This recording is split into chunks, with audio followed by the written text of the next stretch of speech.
What's up, bikers? Oh my God, episode 177. Here we are. Whew. I feel like there's something special about this one. I'm super stoked to talk to Steve, man. If you guys are not familiar with the Hardtail Party or the Dusty Bedded channel, we've been friends for a while. And honestly, one of my best ride days ever was with him and his wife up in Downeyville. And I always think back to that day. And it was just a very special day. We had a really good time. So I'm super stoked to talk to Steve. I know he's been going through a lot lately. If you follow his channel, I'm sure we'll touch base on some of that, but I'm really excited to hear what he's got going on. But before we get started, holy cow, there's been some bombs dropped today. So as you guys know, I was riding Fazari bike, and they were sponsoring the channel, and apparently they're no longer sponsoring the channel because now it's a whole other company. Just kidding, it's still them. They renamed themselves. So Fazari is now Ari. So they dropped the Fez. The Fez is out. So long story there. You can go ahead and swing over to their YouTube channel and check out. They have some videos that their CEO was talking about, like what the name change means and what it means to them as a company and why they did it. But the thing that's most important, at least in my perspective, is they released a bunch of new bikes today, they released them to the public.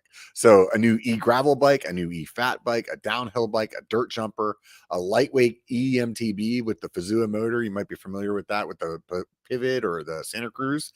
And then also revamped the Temp Peak and the Wire Peak EMTB as well. The Temp Peak got a new motor. So there's a bunch of stuff going on over there. Swing over to their site, take a look at it.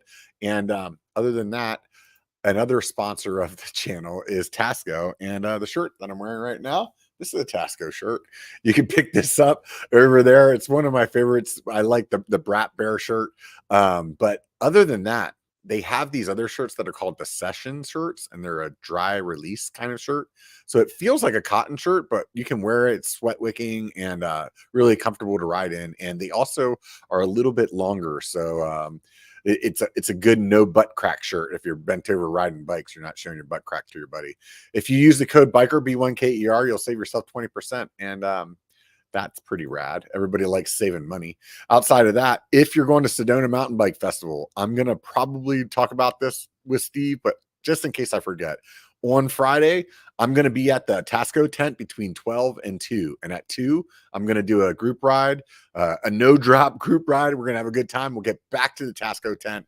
They're going to have a foot-down contest and a post-ride party. So a little after party with some beers. That'll be super fun. So definitely, if you're going to Sedona, swing by, say hi to me at the Tasco tent. Otherwise, I'll see you guys around. Drink some beers together, tap, and maybe ride some bikes. So either way, enough of this stuff. Let's get Steve on. Let's talk about bikes. What's up, dude? Hey, how's it going? Dude, oh my God, it's been a day, that's for sure, dude. You know those days where you're just like, go, go, go, go, go, go. And then you finally get to a point where you're like, oh, I can relax now, but your brain's still like, no, let's go. Yeah, I do know that. I do know that feeling quite a bit. Yeah. But it's so self-imposed though, too. It's like some things, obviously you have, your own life things that you got to do, right?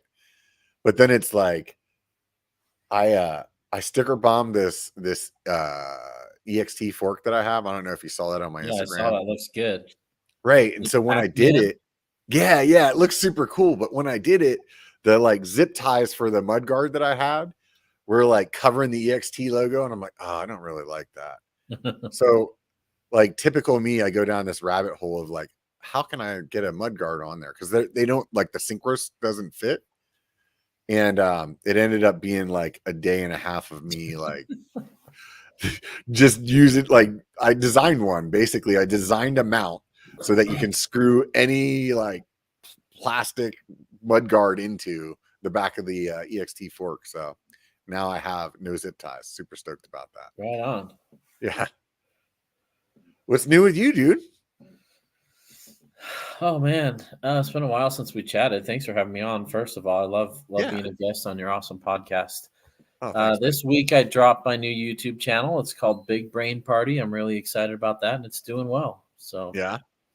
that's the newest thing going on with me. So what's the what's the deal there? I mean, I saw you screamed right past 1,000 subscribers, so that didn't take much work.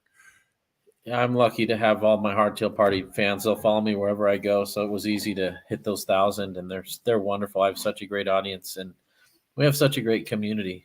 Yeah, I we don't do. want to drag the whole conversation down to heavy stuff. I've just had some illnesses that have prevented me from being able to ride my bike as much as I need to make Hardtail Party my full-time job what it needs to be. And so I've decided to start a new channel that allows me to still make great mountain bike content even when my body's not healthy enough to ride. And it's all Mhm. about nerding out, and I have an education background, and I love helping people understand the whys behind why bikes ride the way that they do. Yeah, yeah. Are you first of all, I feel like out of all the people that I know from the YouTube community, you are like in the best position to be like making videos about knowledge kind of stuff like that. Like to me, you're just like you're like an encyclopedia Britannica of like bike knowledge. So like having you explain it and in a way that's like fun, I'm really looking forward to seeing the content that you're gonna make. Oh, thank you. That's super kind. I have a weird brain, and it doesn't do a lot of things very well, but it remembers bike stuff pretty well. And I like to think about things analytically, and it's merging my love of teaching with my love of bikes. And I hope it helps a lot of people, you know. And I meet a lot of incredible people in this industry. It's called Big Brain Party, not because I have a big brain, but because I meet with a lot of people who are big brain thinkers, and they are just trying new things all the time. And so a lot of my channel will be focused on industry experts and getting them on and talking to them about why things work, why they make the decisions they did, and yeah, stuff like that. It's really fun. Yeah, yeah. So you're thinking a lot of like interview kind of based stuff, or are you thinking like So over on Patreon, we're gonna have live chats like this where people can pick the brains of the experts that I have on the channel while we're talking. But it's more educational content, more understanding why and experimenting and trying things out. You know, most people have their favorite tire combo, and they've maybe tried two, maybe three different tire treads in their life, and they don't have the access that I do to trying 30 different tires and yeah, describing the pros and cons. And so a lot of it is doing a lot of that kind of testing so that people can make more informed decisions. So it's less about me pushing a product and more about me educating who might like product A and who might like product B, and just experimenting and trying things. The industry really likes to we get on the same five hot topics, and the industry just pushes those and pushes those and pushes those, and they ignore a lot of other interesting things. And so I like to shine a light on things that other people aren't thinking about, and swim upstream a little bit. And one, like, for example, everyone wants transmission on their bike right now. I prefer axis, and I'm a little bit, people don't understand the why, and being able to explain the why and compare the two can help other people make more informed decisions instead of just hopping on whatever the latest trend is that all the influencers are doing. So all right. I'm I hope it's a triggered. little different. I'm triggered. Why do you like access better than transmission? Do you like transmission? I do, honestly. I really do. Do you shift under load? Yes. That's probably why you like it. Yeah. Yeah. There's two main reasons why I like it. I've always shift under load, and I just destroy my drivetrains like quickly because of that. And outside of that, I'm also a less than mediocre mechanic. And my drivetrain is always one of the things that just irritates the shit out of me when it starts getting out of whack. And with the transmission, I've done all the stupid things that I normally do, and it's still working correctly. Uh, Good. I'm glad to it, hear it, it. yeah, if I had one complaint, I wish it shifted faster. I mean, I think that's pretty like hands down for everybody. I'm sure they'll figure that out. But otherwise, I've been personally really impressed with it. I did see a video that Mo did on his channel, and he talked about some reasons that he didn't like it. And it did actually like he brought up some things that I didn't think about, like traveling with it. Like it's so easy to just take the axis off, and with this, it's a little more finicky and stuff like that. So I'm curious what your reasons are. I'll save it for its own whole video, and I'm not there to convince people to leave transmission. I just want to talk pros and cons so they can make an educated decision. But have you broken any chains yet? No, I haven't, not yet. So our local shop says they go through chains like crazy, and people are popping chains a lot. So I haven't experienced that yet, but yeah, I guess the flat top chains aren't that strong. Huh. Yeah, I mean, I'm definitely laying down some watts. I mean, I just recently got my Onyx was warranted because I just blew that up, and basically it's because I guess I was using the lighter one, and they say, you know, if you're a bigger guy, don't use the lighter one or something. And I mean, I looked at my Garmin on the ride that I was on when it took a shit on me, and there was some spikes at like 1200 watts where it was like, you know, just monster push, you know, it's putting some torque in there. So yeah, man, nice work. That's hard on a Vespa. The classics are stronger though. They're worth the extra little weight penalty. I always get classics when I get an Onyx now. Yeah, I didn't know any better whenever I got the wheel set built. Honestly, I was just like, hey, I want to try some Onyx. What do you guys put? Okay, that's what you get. Okay, cool. And that was it. And I less than a month it blew up. Man, that's wild. Yeah, I mean, I will like say that with a Star that, you know, I do ride like 5-6 days a week, so my month could be somebody else's year. You know what I mean? But it's definitely, to me, it was not the outcome I was expecting out of a hub at that price product. Point. Yeah, it's expensive. You know? Yeah, for sure. So, but you dig them, the Onyx? Oh yeah, I like the classics. I've had Vesper slip, but the classics, they're my favorite hub. It's crazy to me. Like the thing that blew my mind the most was it was so hard to get used to no sound of your bike. like it took a couple of weeks before I was like, dude, okay, this is like the new normal, you know? Oh, I love the silence. I see so many more animals. Oh yeah. Yeah, it definitely made me wonder like how many hikers I was going to end up running over because they wouldn't hear me coming, you know. It's just like even my friends, I'd roll like they'd be like, "Oh shit, you're right there," you know. Like, do you notice that they roll faster and there's far less drag? I don't know. Like at the time that I put those on my bike, it was a new bike. There was a lot of new things. Gotcha. So I would have to like go back and like kind of put it like apples to apples again, you know. I keep momentum so much better on those for some reason. You wouldn't think the little ratchets dragging creates noticeable drag, but man, I just keep momentum through places where I normally have to pedal. It just kind of keeps on rolling. Pretty fun. Yeah. That's good stuff. So with your new endeavor, are you stopping Hardtail Party, or you're going to just be a lot more intermittent on the content there? Or? Yeah, I don't have plans to stop it, but I'm definitely slowing down. I've got 7 hardtails in for review right now, and I'm not able to ride at the moment, not the level that I need to review those. And riding hardtails is especially hard on my body right now. So yeah, I don't know when I'll be able to kick those out, but I know there's a lot of hardtail lovers that still want to see great hardtail content, and there's a huge need for that. So unless I can sell it or find someone to run that channel, that I don't know that I'm willing to do either of those, but I'm open to discussions. But I can't maintain 2 channels at once long term, just full time. Yeah. It'll burn me out. But I don't have intentions to wind down Hardtail Party, just slow it down a little bit, and we'll see how this big brain party thing goes. You know, everything's just kind of an experiment. I don't really. There's all these steps you can do to have a successful YouTube channel, and I don't really do that because I don't know. I don't know if I'm lazy. I don't know if I'm ignorant, and I just don't know how to do it. A lot of those steps to me feel a little bit disingenuous, and like it's like playing a game and trying to like.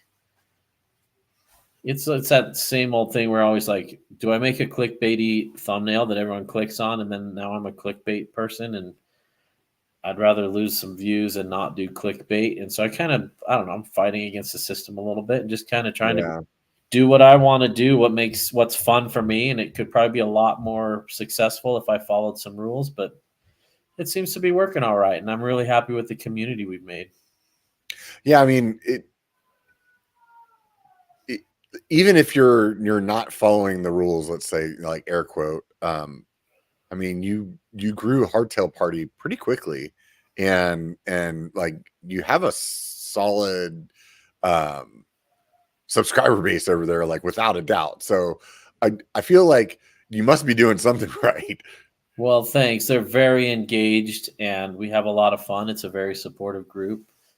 Um, yeah, I feel super supported. I'm super lucky to have such great people behind it. And maybe they do like the little non-traditional kind of guy next door approach, less polished, less like manicured YouTube style. And Hmm. I don't know. I'm just doing what works for me. I'm just figuring it out as I go. I'm no expert, and it's just been a lot of fun though. I'm just having fun and bringing people along, and we're having a good time.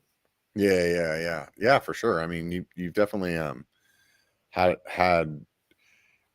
a lot of, like, really good content over there, and there's, I saw recently on there that I wanted to ask you about. Hopefully, maybe you've had a chance to. Did you ride that new um I know what one geared, you but want. Yeah, you want the the priority. Yeah, yeah. no, First I've of been all, so let's sick. fill in the blank for the people that are actually listening and not watching. Like, what am I talking about? It's Yeah, the so Priority has a bike called the 600 HXT, and it has pinion smart shift technology where it's electronic shifting in a pinion gearbox in a hardtail. And they did some cool things. They like shaved the gearbox and clocked it and rotated it so they could get the chainstays shorter. Most pinion bikes have like 445 or longer chainstays, and I don't care for long chainstays for the most part for how I ride. There are places where I like them, but not for my everyday bike. And so I'm excited to see that they were able to create one with shorter chain stays. And so they did a lot of unique, interesting things to make that happen. But in the last 4 months, I've been on 4 bike rides. My body yeah. just can't handle more than that. And that's the bike. It's just sitting there ready to go when I feel healthy. Hopefully, after Sedona Mountain Bike Fest, I feel healthy enough to take that on a 45-minute ride and get a feel for it. There's some Man, cool stuff going on there. if you were only a little taller, I would definitely, like, take it from you, maybe do the review for you. Oh man, that's funny. A lot of people are like, hey, why don't you have so and so do your review or so and so? And I I'm hesitant. Like I've got buddies who are better riders than me. My wife, I would trust my wife more than just about anyone to review because she's actually ridden most of my hardtails. If someone's only ridden 2 or 3 hardtails, not yourself, I know you've ridden quite a few, but if someone's only ridden 2 or 3, it's hard to review a bike in the context of all the other ones. So a lot of people have suggested just get a friend to review them for you. And great riders aren't great reviewers. And if they haven't, not always, sometimes they are, but they're not synonymous. And being able to describe what a bike can and can't do compared to others, it's really hard to do unless you kind of have a broad perspective. So that's why I've kind of been holding off until I find the right person who could review all of those. I've been so reluctant, and they have to be short. They have to be my size, which is another Yeah. problem. I think you'd like that bike though.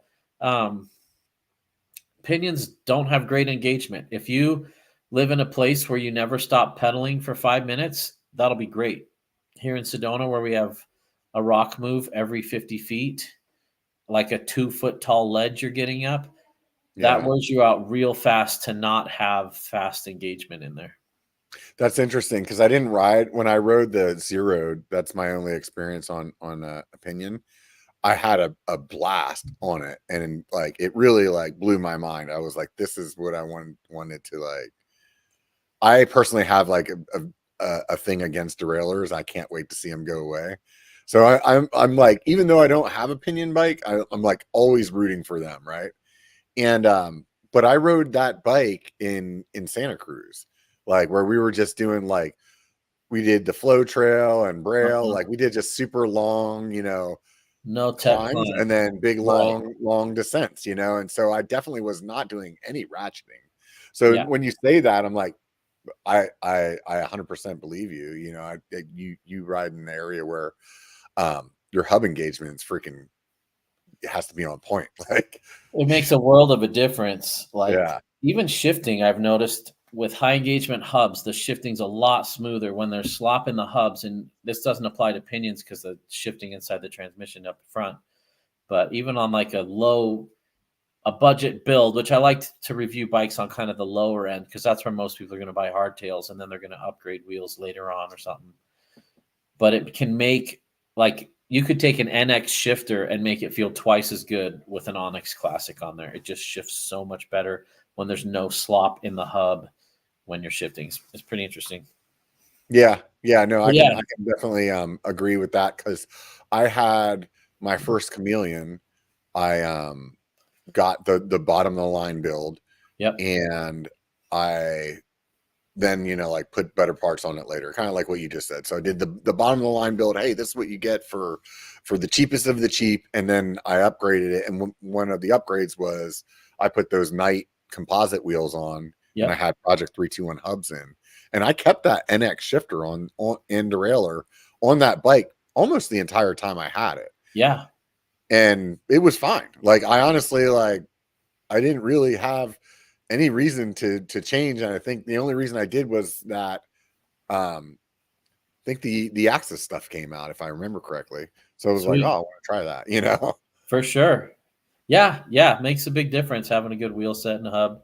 It makes sense why in Santa Cruz, like the Zeroed would do really well there. And there's something to a full suspension with a pinion, not having all that sprung weight on the rear end that has to overcome every little bump. I think there's a lot. So I love that you love pinions. I love pinions too. I think we need to support them to see them continue to evolve. Imagine if pinions had 100 years of technology like the derailleur does, how good Yeah. they'd be. I think that new drivetrain is really going to change things for them, because the biggest problem with Pinion, in my opinion, when I rode it, was the grip shift thing. Is just it's not what people are used to. It just feels awkward. You had to like shift when you were like not pedaling, or like there was just like, it just was really weird. And I honestly was struggling with it all day long. One of my friends I was riding with, like, it clicked for him right away, but for me it was like, it was just irritating as hell. And with that new one, I watched the video of another guy on on another channel, and he's just like smashing through gears as he's climbing, and it's kind of doing that Axis transmission thing where it's like it shifts when it knows it needs to and stuff like Yeah. that. And I was like, oh man, this is the thing that's going to change it for, you know, like a company like Zeroed, or maybe somebody else that's newer that's going to like adopt it. Or I think, man, if one of the big brands just did one bike, you know, and I think that you'd see the tides changing. It'll be exciting to see what the future of drivetrains look like. Yeah, and I don't think, like, it's like, in my mind, companies like SRAM and Shimano, they gotta have this on their, like, on their plate. Like, there's no way that they're not like tinkering around with it, you know? I Sure, they have so many employees, they can have 5 people just dedicated to, and I mean, I'll bet you transmission was being thought of 4 or 5 years ago. Yeah. There's probably 20 things in development that we won't see for 10 years. There's just a lot of people thinking about that. Yeah, I felt like the name of that, when that came out, was indicative of where they were going. Hmm. So I think them calling it a transmission, to me, in my like tech mind, it tells me that they want people to start thinking of it as a transmission. So when they drop the automatic transmission, where it's like, and I think they already have something out, but it's like, I feel like that's the route that they're going, you know. And we're all like in our Model T's going, no, we like the clutch, man, we're good with the clutch, you know. And now look at every car on the road, you know. It's like most of the kids nowadays don't even know how to drive a manual transmission, you know. Yeah, I'm old school. I drive a 6-speed manual rear-wheel drive car, and I drive 7 speeds. I just like simple things, but yeah, it'll be fun to see what happens on the transmission drivetrain. or the transmission, the drivetrain front in the future, and see what that's all about. I think we gotta find a way to make bikes cheaper. It's insane. Yeah. Yeah, no, that's I mean, everything that we're talking about is just going to be making them more expensive. so Yeah, you yeah, can they're find a pinion bike under 3 grand, and so even if Specialized put it on a low end chisel, it's going to be a $3,000 chisel, and who's going to yeah, buy that? Like, I don't know. I think it's kind of up to these small manufacturers. You're right. Having it on a big brand will get more traction, more more volume, more people getting used to it, and it'll be exciting to see. But I think people should just vote with their wallet and buy the technology that they want to see in the future and support it. Because yeah. man, we've seen so many companies go out of business just in the last 6 months that if we don't support the innovators, they probably won't be around in 6 to 12 months. So be Yeah, interesting. yeah, yeah. I think my biggest problem with the derailleur is just the placement of it. It really makes like no sense in a mountain bike world where it's like, hey, let's go ride through all these rocks that are down on the ground and then put the drivetrain like smack dab in the middle of it. I Yeah. think there was a brand last year that relocated it kind of in the chainstay, Uh and I huh. was like, oh god, this would be great. Can everybody do this? Yeah, I haven't ridden one Yeah, of those yet. It looked interesting. yeah. But it made sense then. It's like it does what I'm most irritated about is like how many times I've smacked my derailleur on something, you know. And I guess the transmission also does a good job of that as well. But I've been pretty lucky.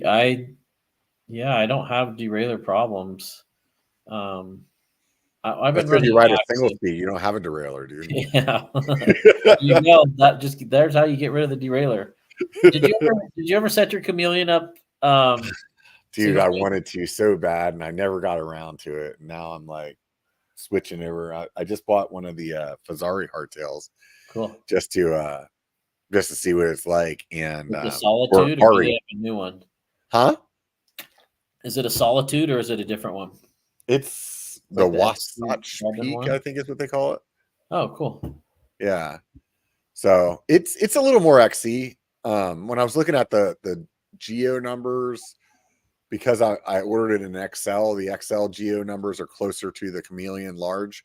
Cool. So I think it'll be close-ish, but I'm not like a numbers guru. I'm just really like I just want to go out there and smash the thing. So for the most part, when I'm riding my hardtail, it's um like I'll do a little bit of janky shit. I kind of like got the like try to go down the gnarliest stuff out of my blood, but now it's mostly like, oh, I want to go do like a good solid XC ride, and I want to do it like fast, you know, and where it's like, okay, there's a little chunder here and there, I can handle that, but dude, I'm 46, man. My back, if I try to get, like stay on the super techie shit, my back by the end of the ride is like, dude, retire, you know?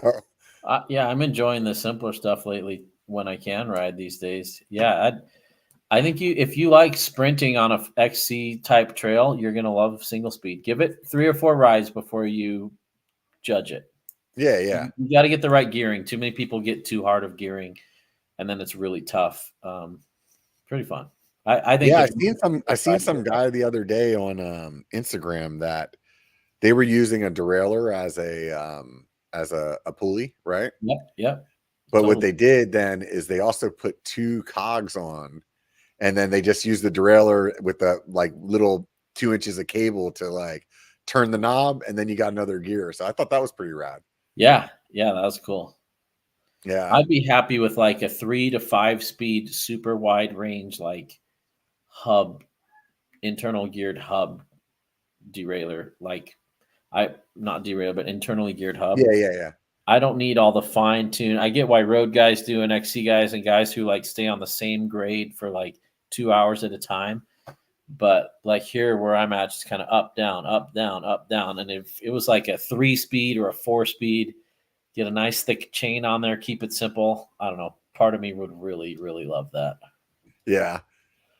Yeah, yeah. It's the simplicity of that stuff is very nice. It's very like easy to deal. You know what I mean? Yeah. Yeah, my single speed just always ready. I never have to do a thing to it. Don't have to charge any batteries. Just grab it and go, and she's ready. It's a lot of fun, but it's fun to need to nerd out on the technical stuff too, and the latest and greatest stuff. Yeah. So, what do you got lined up for the new channel? So it's like a bunch of interviews. You said so you're gonna try to like. It sounds like you're gonna try to have some really exclusive stuff on Patreon, and then Yeah, interviews and meeting industry experts will be on Patreon, but understanding why things do the way that why they work the way they do, kind of experiments and me dissecting things and just explaining it the way it makes sense in my brain.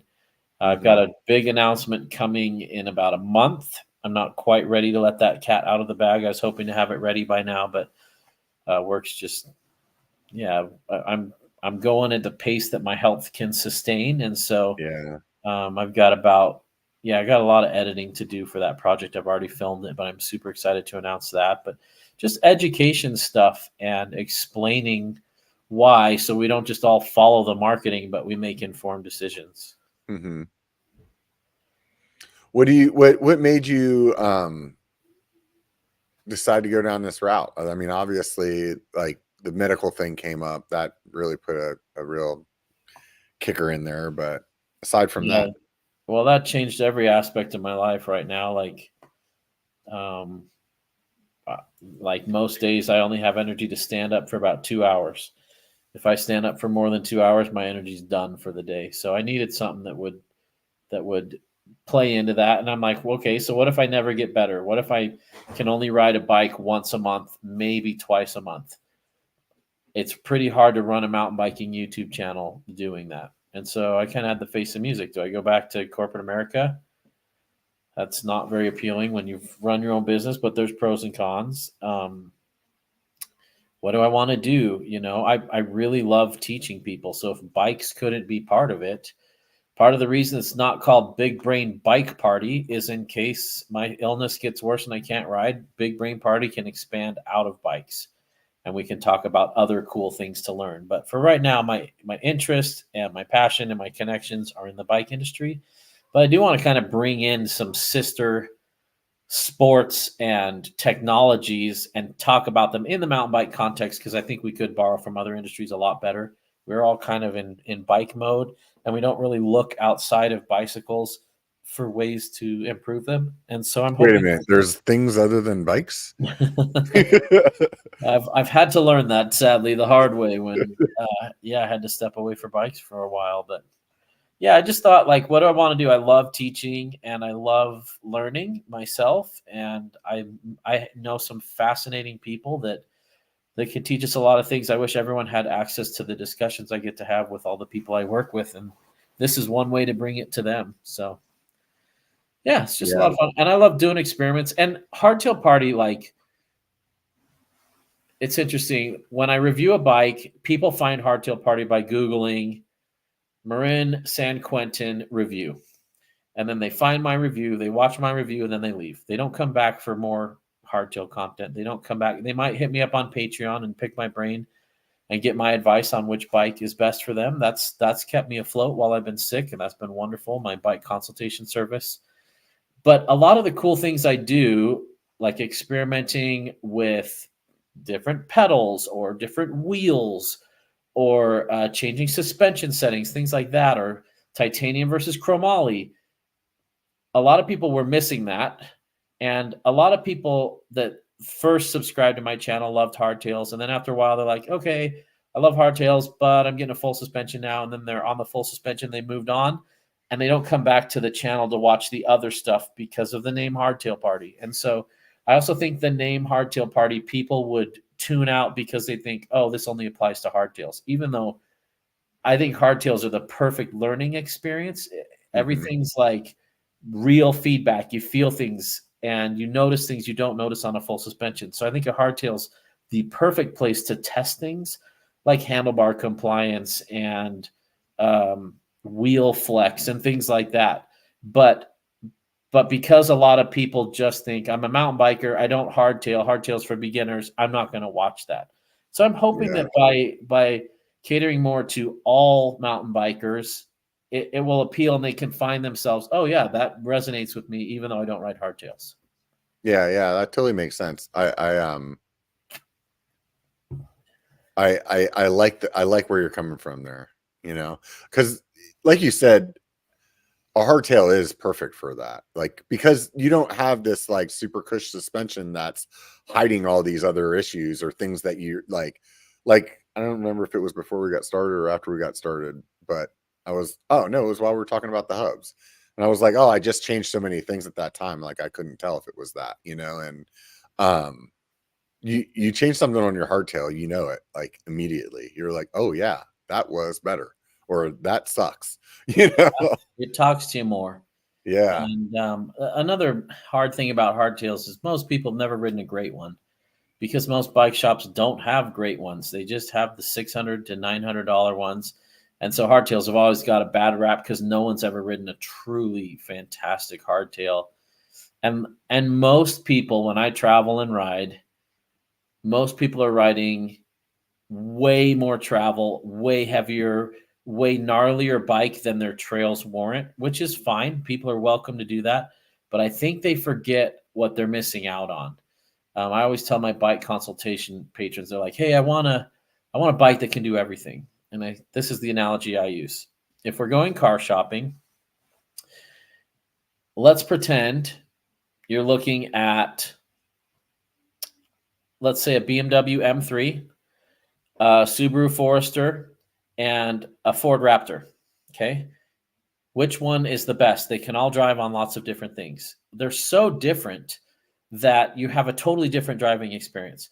The M3 is going to be super fun in the twisty canyon roads and, speeds, a little bit speedier stuff. The Raptor's not going to be very fun there. Can it do it? Absolutely. But riding an enduro bike on an XC trail or a blue trail, you got your 150, 160, 170 travel bike on a green or blue trail, you're driving a Raptor on a canyon road. Can it do it? Yes.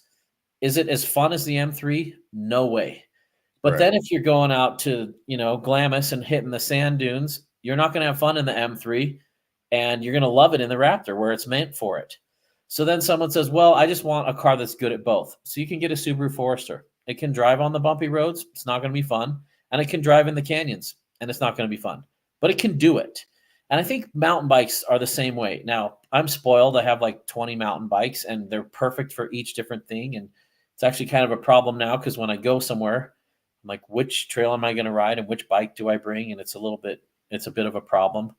But I think when people are searching for their next bike, instead of looking what their favorite pro rides and what the latest shred it looked like, I think if they could get real honest with themselves and say, what are the trails I'm going to be on most of the time, and pick a bike that's really suited for that, they're going to have way more fun than being massively overbiked riding it at 15 miles an hour. I couldn't agree with you more. Honestly, like I think that so many people are way overbiked. And like a lot of times I mean, just like you, I mean, you have a bunch of friends out there in the world that aren't riders. And whenever they think about getting a bike, they hit you up, And it's like, I can almost tell people what bike to buy just by like geographically where they live. It's like, oh, my buddy down in Georgia, like, it's like there's not going to be a lot of tech down there and stuff. Like, get yourself like a hardtail 29er, maybe a short travel 29er. Yeah. If you think you're going to go, maybe every once in a while you might go on a road trip somewhere and you'll be fine. And you do not go out there and buy a mega tower, but it's like, dude, go on freaking Craig or on Facebook Marketplace or Pink Bike and look at how many mega towers are being sold in Florida. And you're like, dude, there is nowhere, unless you're flying with that bike, there is nowhere you need that bike. I know. I made the mistake of going to Outer Bike in Moab. I go every year. I love Outer Bike. And I'm like, Moab's close enough to Sedona. There's big rock steps. And I like trails like Ahab where the climbs is as fun as the descent to me. But it's not quite the same. And I bought a bike. I bought a Stumpy Evo that I just fell in love with at Moab Outer Bike, because Moab, you can maintain speeds higher than 20 miles an hour. That's hard to do here in Sedona. So I got it and brought it here. And I'm just like, I can never wake this bike up and it was so much fun in Moab, but it's not so much fun here. And I ended up selling it. And I think, I needed my own medicine. Like I really thought in these big chunky rocks, it'd be perfect. And it was great. A perfect Utah bike, not a perfect Sedona bike. Yeah, Sedona is so punchy. And it is even as a guy that, has a handful of bikes, I've even still had some problems with it. It depends like so much, even what you're riding in Sedona, which trail selection you make. And because I've gone down there with my tall boy and my Bronson on one trip, and it was like, man, some of the rides that I did in the tall boy, I was like, God, I wish I had the Bronson. And then flip flop the other way around. It's like the Bronson's like really like a bigger travel bike on a trail like Highline is like good for the second half of it. But the climb up there, it's like, man, you'd much rather have the tall boy with the shorter suspension just so you can punch through all that climb, and yeah, you gotta really kind of like weigh it all out. But you guys are so punchy in Arizona generally, but Sedona's even worse. I always call it the downhill in Sedona. I call it like climbing down. That's why I moved here. I like that stuff, but most people don't. I get it. There's no flow and there's no long sustained downhills here, but Yeah. I love it. Shout out to Ed. He bought my Stumpy Evo for his wife, and where they live down by Dead Horse is a great place to open that bike up. So you guys are going to be able to open that bike up and wake it up a little bit more. Fun bike. Yeah, there's a lot of diversity in Arizona, like what you can ride, and very, I guess diverse is the best word. I mean, like right close to Sedona, you go up the hill and you have the higher altitude stuff up there. Was that Flagstaff? And then, I mean, go just what is an hour or whatever over Phoenix, the stuff around that area, it just looks completely different. And then you just go a little south from there to Tucson, and there's some pretty like long descents up in the mountains there as well, right? Yeah. Arizona's got a lot. So much variety. They're building a flow trail in Prescott, which is they're building some sort of flowy stuff out at Haas in Mesa. That's some good stuff. We don't have a lot of like West Coast California, like flow trail or demo forest type stuff. That seems to be popping up everywhere. And that's what a lot of people like to ride. And, I mean, I loved that too. My first 5 years of mountain biking, just looking for the flow with the berms and rollers and some tabletops in it. And there's a lot of those trails, just not a lot in Arizona, but there's getting to be more. Yeah. I learned how to mountain bike back east, and it's just stupid rocky, and that's kind of what I've always been in love with. It's just that technical, just nastiness. So flow has always been like, oh, that's fun, but it is definitely not like what I get excited about. Like for me, it's the tech. I love looking at shit on a trail where you're like, that cannot be ridden. And then you ride it and you're like, holy crap, I rode right through there. Like that stuff just like gets me excited. Yeah, for sure. It's fun. Like there's room for everybody in this sport, whether you like riding gravel or long days or short days or pump tracks or dirt jumps or bike parks or lift assist. There's so many places, and I think we could do a better job at an industry of being more inclusive of people instead of just push the shredded stuff and like trying to mimic moto style and all that. But it's been interesting being off the bike for 5 or 6 months, and realizing what I've missed the most. I kind of lost my passion for mountain biking while I was sick, but what I miss the most is bike packing. It's pretty crazy, but that's what I miss the most are my 3 or 4 day trips with buddies where we're hauling all our gear and food and camping along the way and just soaking in nature. I miss that so much more than shredding the gnarliest trails around. Yeah. It's the adventure of it or the camaraderie of it?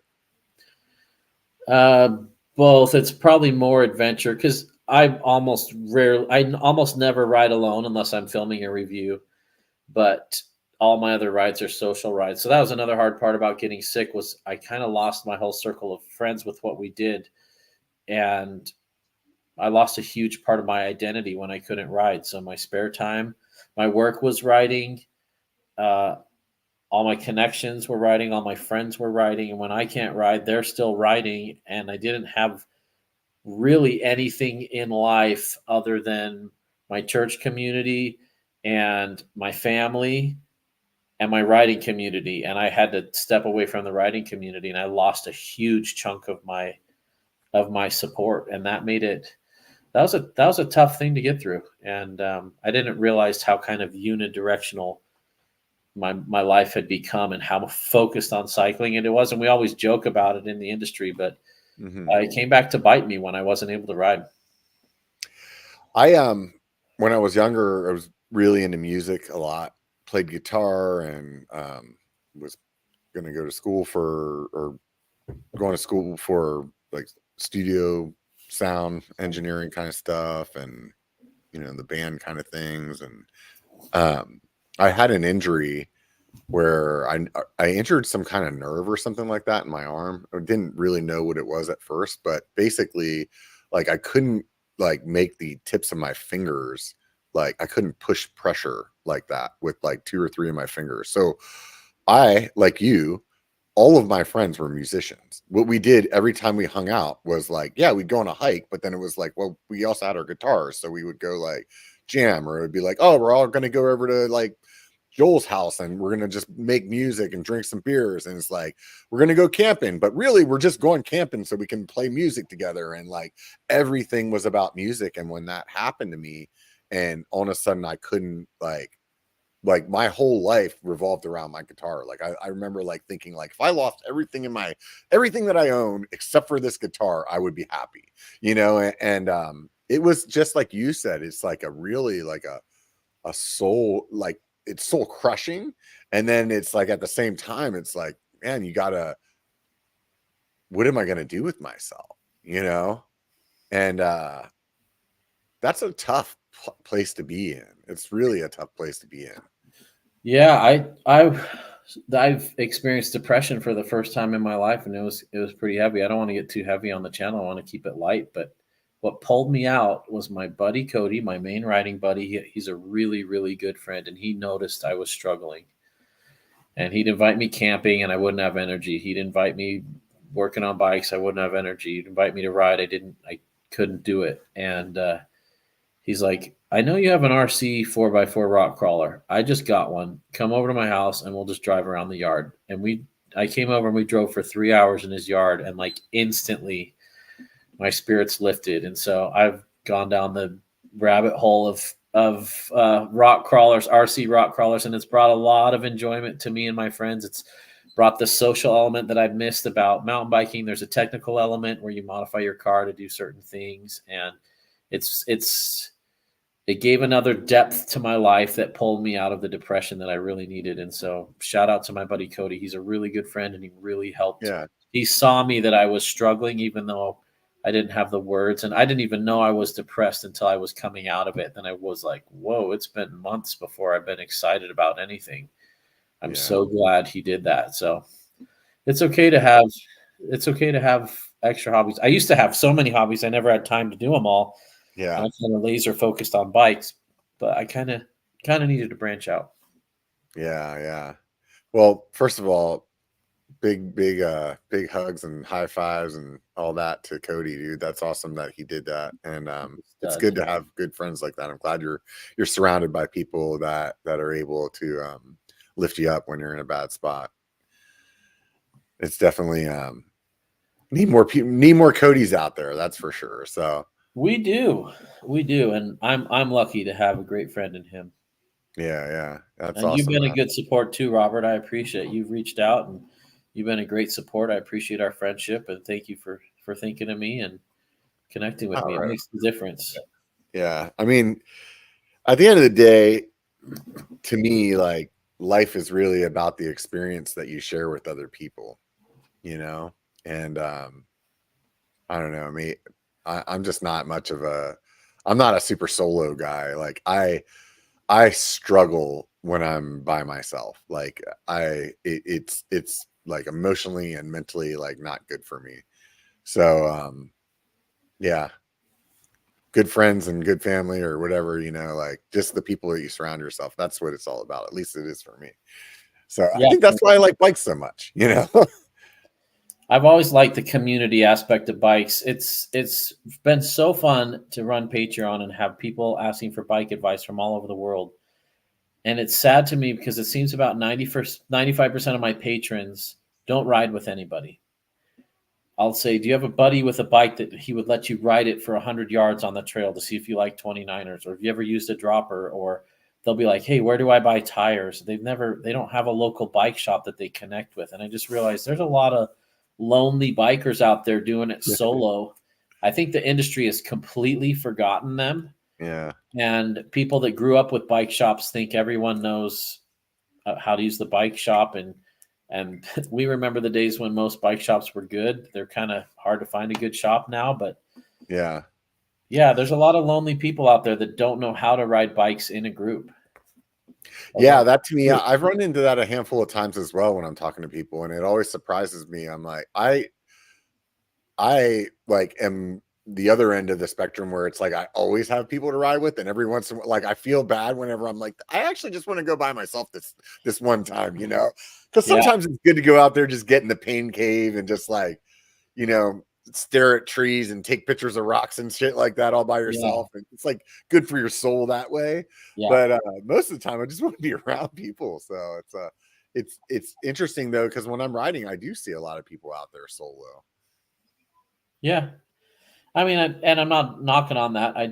I wish everyone could have the benefit of a great riding group that's more friendship than performance Strava based, like we have a weekly ride group together here, about 20 of us that get together once a week and do a night ride together. And man, I miss those so much. I'm excited to hopefully one day get healthy enough to get back to those. And I wish everyone could experience riding with the group and the camaraderie that comes with it. But I know some of us don't have that option. So yeah, keep looking, keep finding other people. And I especially like it because we always swap bikes on these rides, even if it's two sizes too big.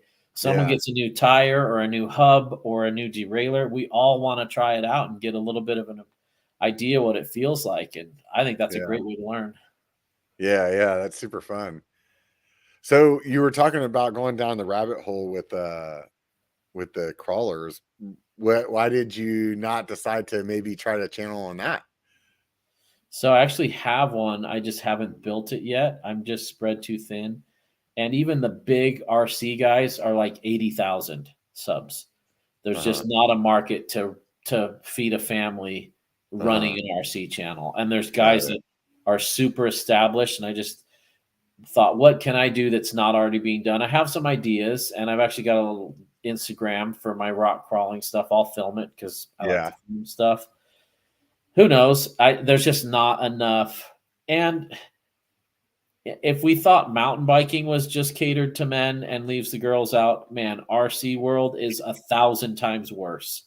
Yeah. And it's just a bunch of dudes like hanging out, which is cool and it's fine, but it's just kind of like there wasn't a whole lot of diversity there. And I was kind of like, okay, like they're cool people though, and no shame on them. But yeah, I thought we had a pretty laser focused, like 2% women in the sport. I'll bet RC rock crawling's 0.01% women. Yeah, right. Yeah. But who I knows? can see It'll that. turn into something. Yeah, you never know. I made another channel a while ago that's the B1 channel, and I wanted to make content that is anything kind of content, But to be honest, I'm so busy with all the other shit I'm doing. It's like, when am I going to film this other video? When am I going to film this other stuff? It's like I have these ideas of things that I want to do, but realistically, I just don't have enough hours in the day to do all the things that I want to do, Totally. Yeah, so I mean, let's talk Sedona Mountain Bike Fest. I've got an RC rock crawl meetup because I don't have enough energy to ride bikes more than once. So I got one ride. I usually do 3 rides at the festival. I got one ride, And then I have an RC rock crawl event where hopefully people bring their trucks and we're going to crawl around on the rocks for 2 hours. And then I've got a technical chat with a frame builder. And so are you going to Sedona? Yeah. I'm definitely going to be there. So I'm super stoked to be on. What day are you riding? Oh, that's right. I saw your Tasco thing at the beginning of this. You got your Tasco hangout and then your ride. I'm going to ride Friday morning. I'm going to teach a hardtail clinic. So I've been saving up my energy for the last couple of weeks for this one ride, and then I'll be totally cooked for about a week or two. But this is one that matters, so I'm excited to finally get out in the Red Rocks with some other hardtail riders. But yeah, I'm doing a clinic on how to ride a hardtail well, because hardtails can make you a better rider. They can also not make you a better rider. It's up to you, and kind of if you're listening to the feedback from the hardtail. And there are certain things you need to do to ride a hardtail well that you would never learn just on a full suspension. So we're going to talk about that in the clinic. Yeah. So enlighten me. What are your key points? I can't give away the whole clinic, dude. They're not listening to this freaking show. So if you think about people who like those crazy guys on Instagram who jump out and grab the light pole and slide down 4 stories, have you seen those dudes? Like the extreme parkour guys. Right. So you need to think of yourself as a dynamic, explosive body on a bike. Instead of most of us just kind of hang on and let the bike do the thing and we're steering and piloting it down the thing. You need to treat the bike like you're a parkour person. You have all this human suspension, a long travel downhill bike has 200 mils of suspension. Our knees have 4 times that much. And so if we're using our knees and our elbows and bracing and exploding the bike up things and focusing on the benefit that a hardtail has, which is no squishiness, you have instant pedal acceleration, you have a lot of the benefits that a trials rider has. There's a reason Danny McCaskill doesn't do trials on his full suspension bike and he does it on a full rigid. So if we're not harnessing the benefits of a hardtail, why are we even riding it? Just for weight or punishment? And so we're going to talk about how to get more explosive and how to climb up 2 or 3 foot ledges and how to approach them and how to use your body to get the bike to do what you need to do. And you totally need to change the way you think about the bike. You have to change how you think about your feet. You have to change about preloading, and you even bunny hop and get the bike off differently than when you're on a full suspension. So hopefully some people find some benefit in it. No, I think there's a lot of benefit there. Essentially, we all started on a hardtail, right? We all started on a hardtail single speed, I don't know if the younger kids nowadays can say that. They're all like, no, we started on an e-bike. Yeah, they jump on $6,000 enduro bikes when they're 12 and that's their first bike. And I'm like, you didn't earn that. Yeah. But I think a few years back, whenever I bought that first Chameleon, I had kind of got burned out on my local trails, let's just say. Yeah. And over time, there's been several different things that I've done to like get the love back, So one of them would be starting to go night riding. It's like, oh wow, it's like all new again. And so that kind of dried up or whatever. And that's whenever I was like, you know what, I think I'm gonna try the hardtail again. Like I haven't had a hardtail and since I was in the 90s, and that's all they sold, and at the same time I'd also been riding clips in mountain bikes my entire life. So back in the 90s, when I started riding mountain bikes, it was toe clips, and then later it became clipless. And so I was just doing that the whole time, right? But back in the 90s, when I was in high school, I would do mountain bikes on the weekends with these old guys that are probably younger than me now.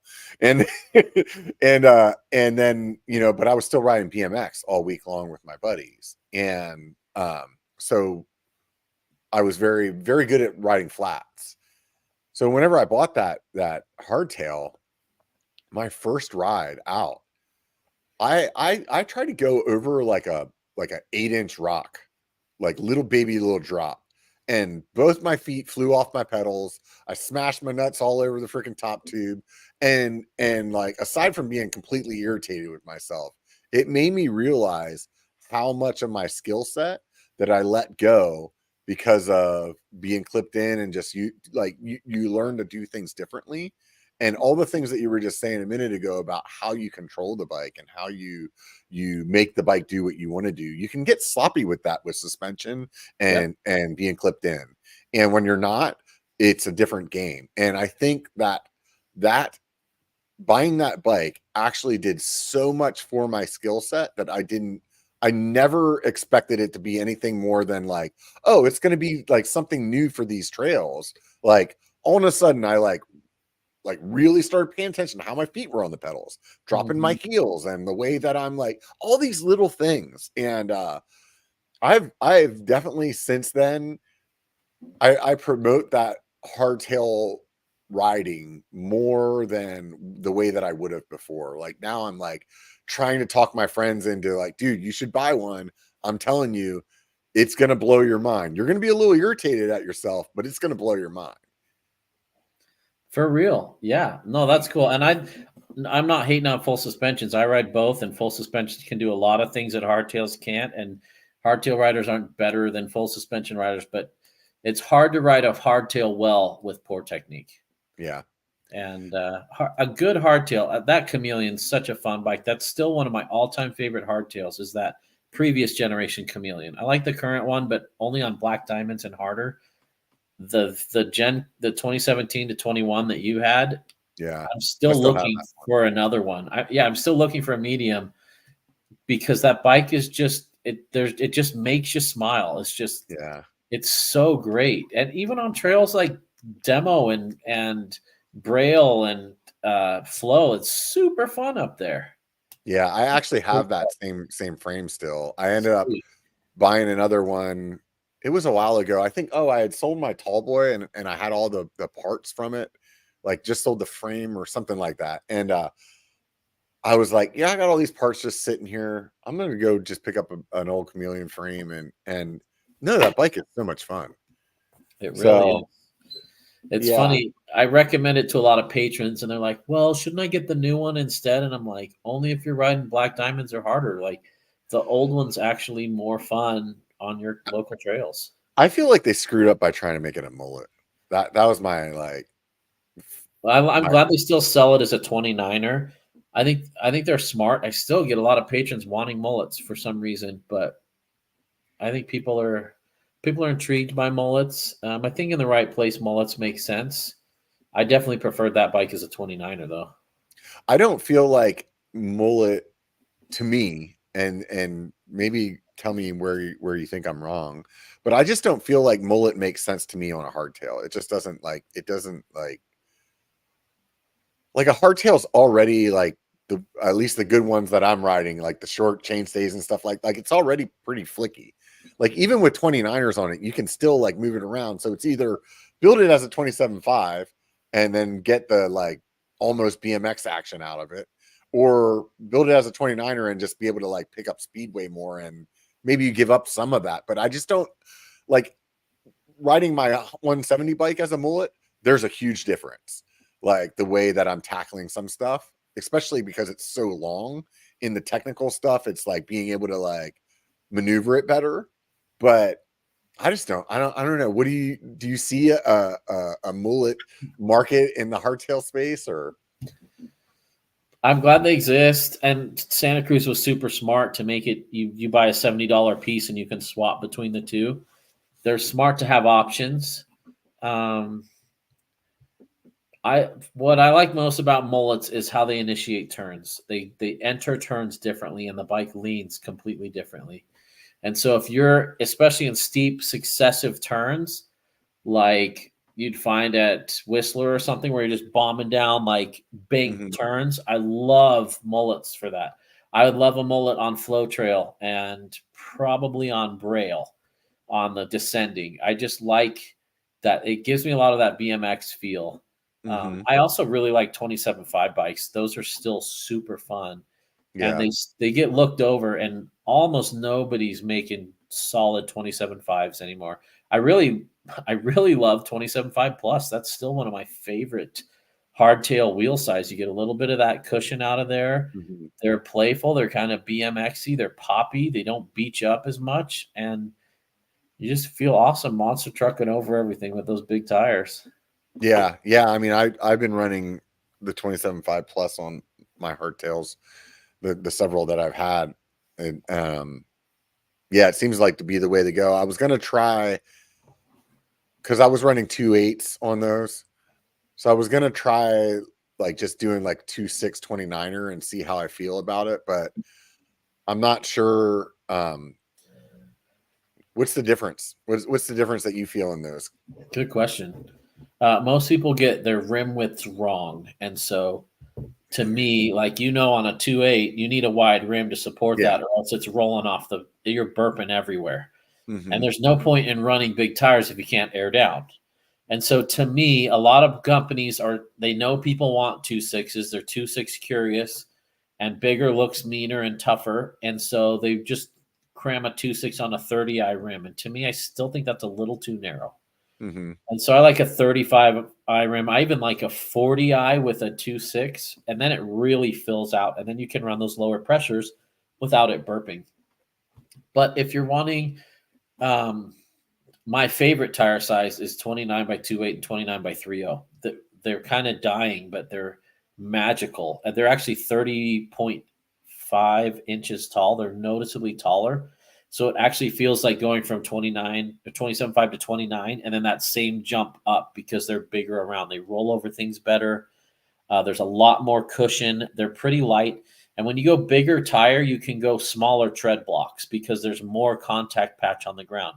So you don't need an Assegai or a DHR in a 2.6 because those big fat lugs are just, A, they're heavy, and B, they're just going to slow you down. You can run like a Recon or like an XC tire in those big sizes. You got so much more rubber gripping the ground that you don't lose speed or momentum with that. So Yeah, because I would normally be running like 25 to 28 psi in my regular tires, but on my plus tires be around like 18 or something like that. And like you said, I used the Recon pretty much exclusively.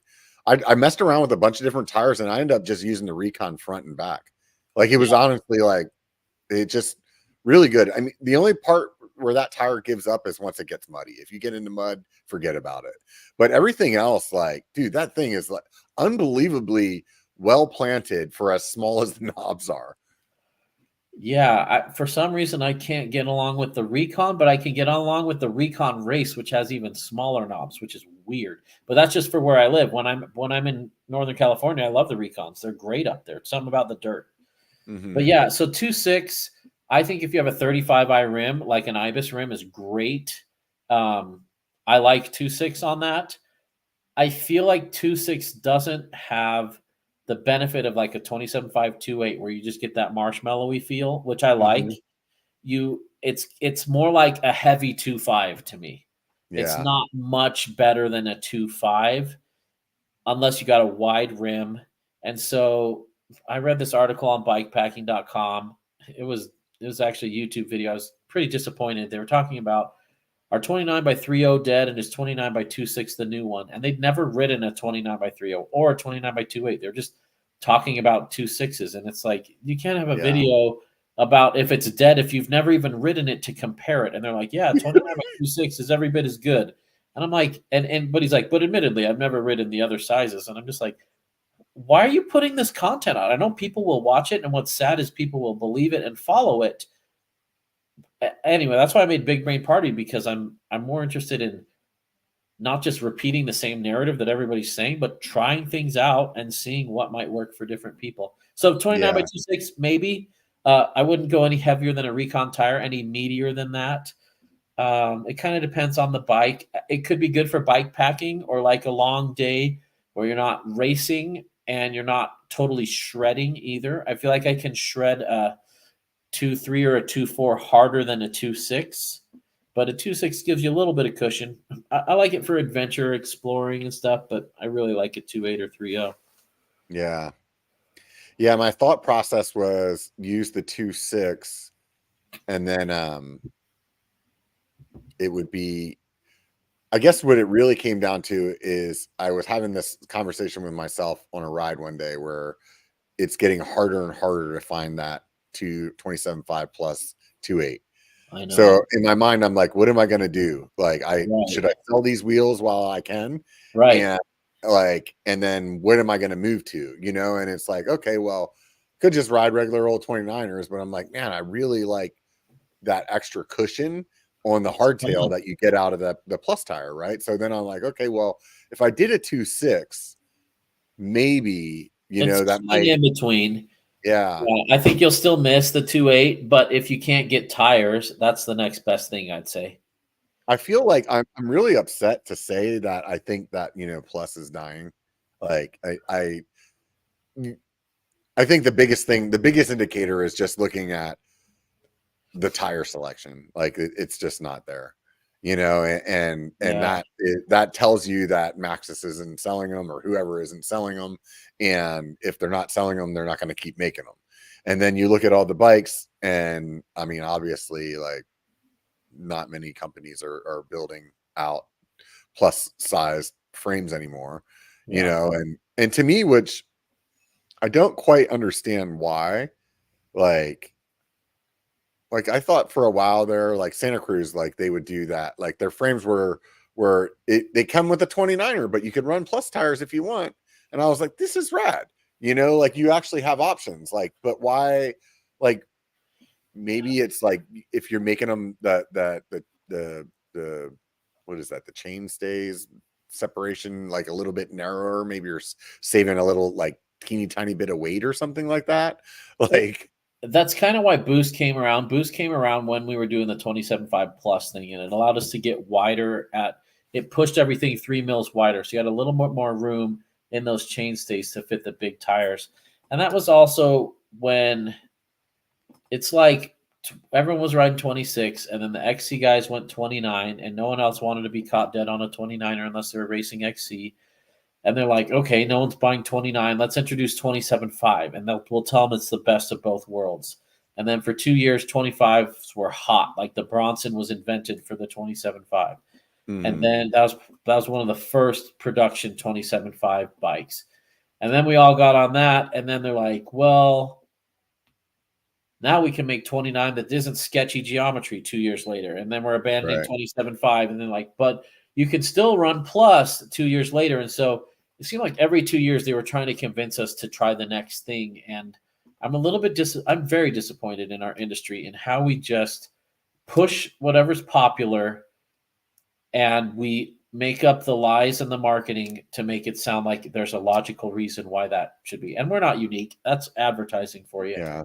But it is sad to me that 27.5 disappeared, and 27.5 started off on the wrong foot, or 27.5 plus. They pushed it, but there were no good tires available. They all had super thin casings. And so everyone's out riding. They're like, it's squirmy, it's vague, it's only good for beginners.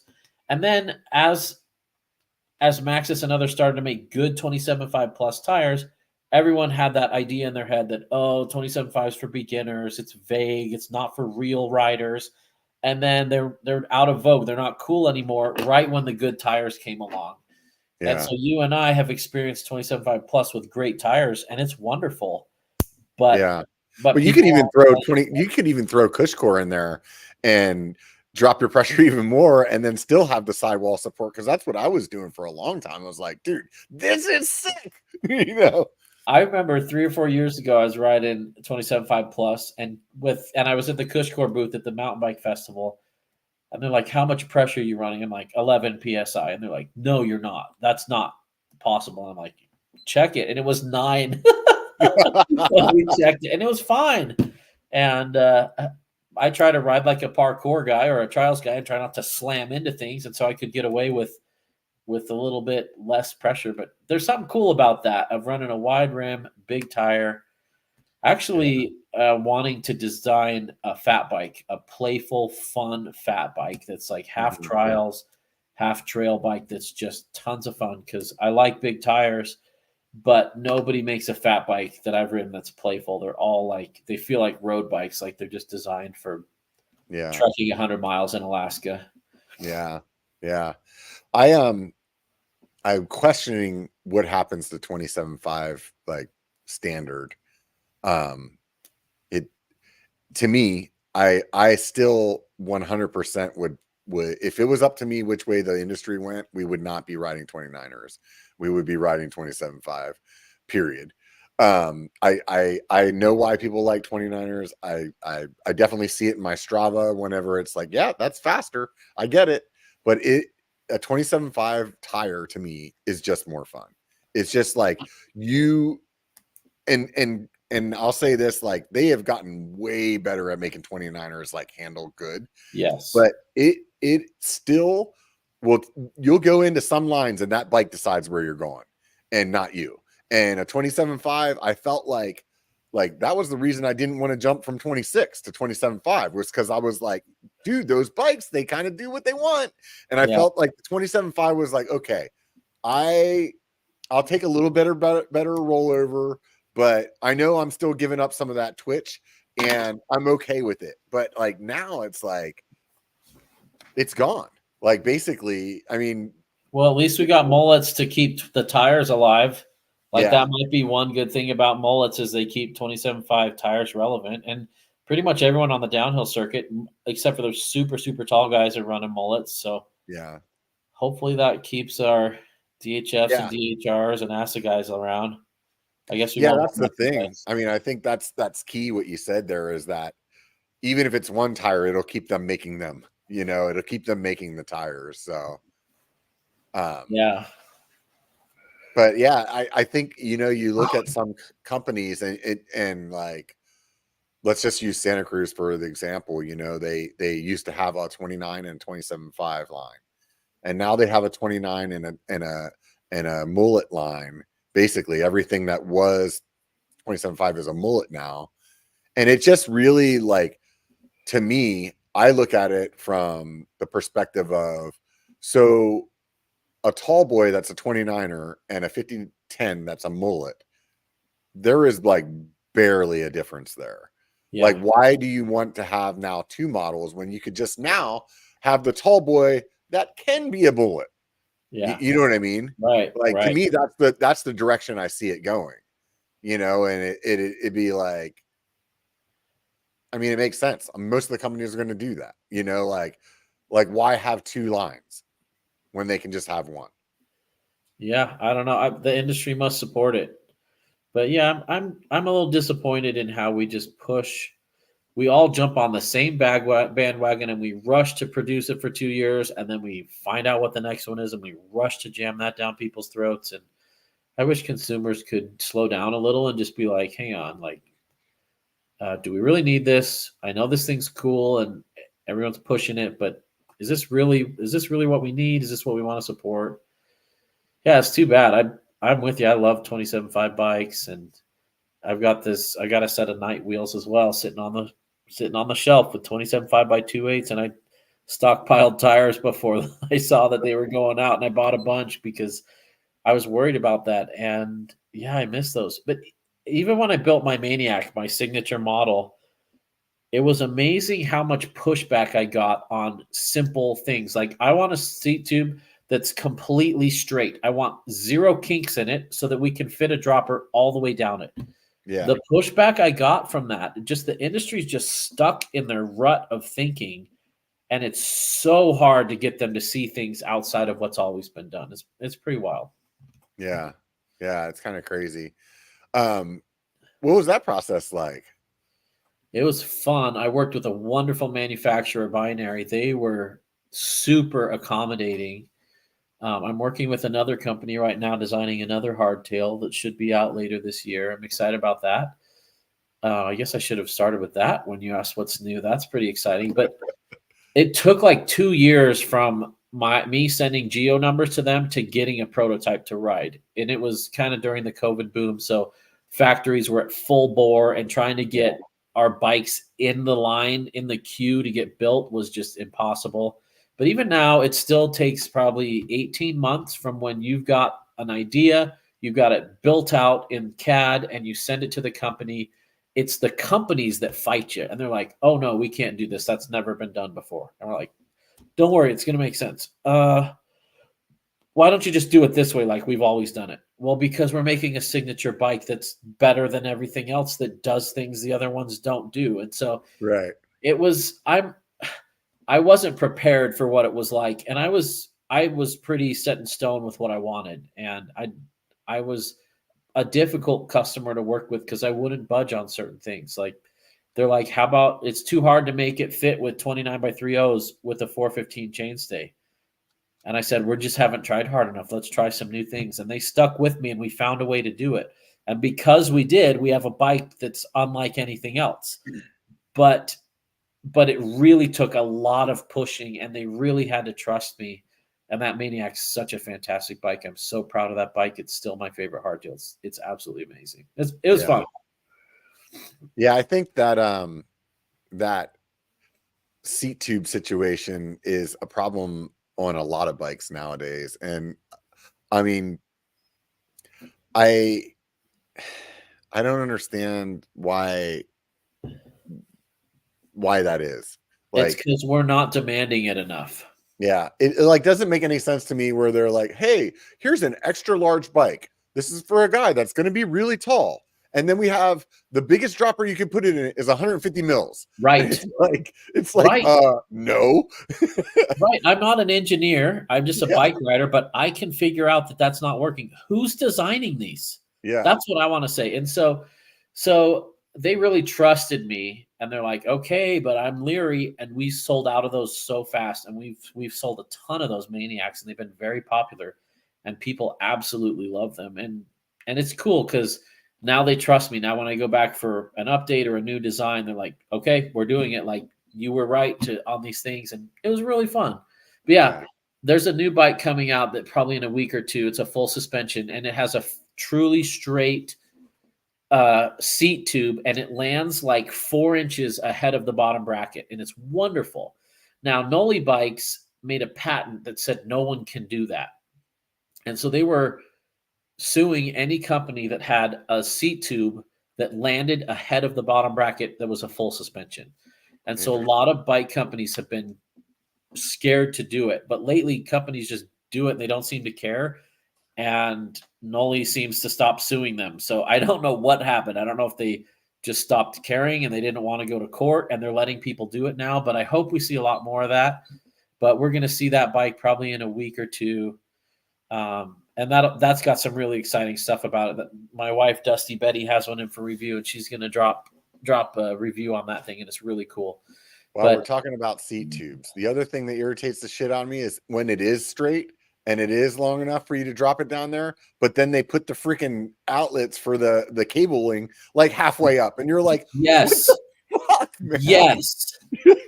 Who was thinking about this?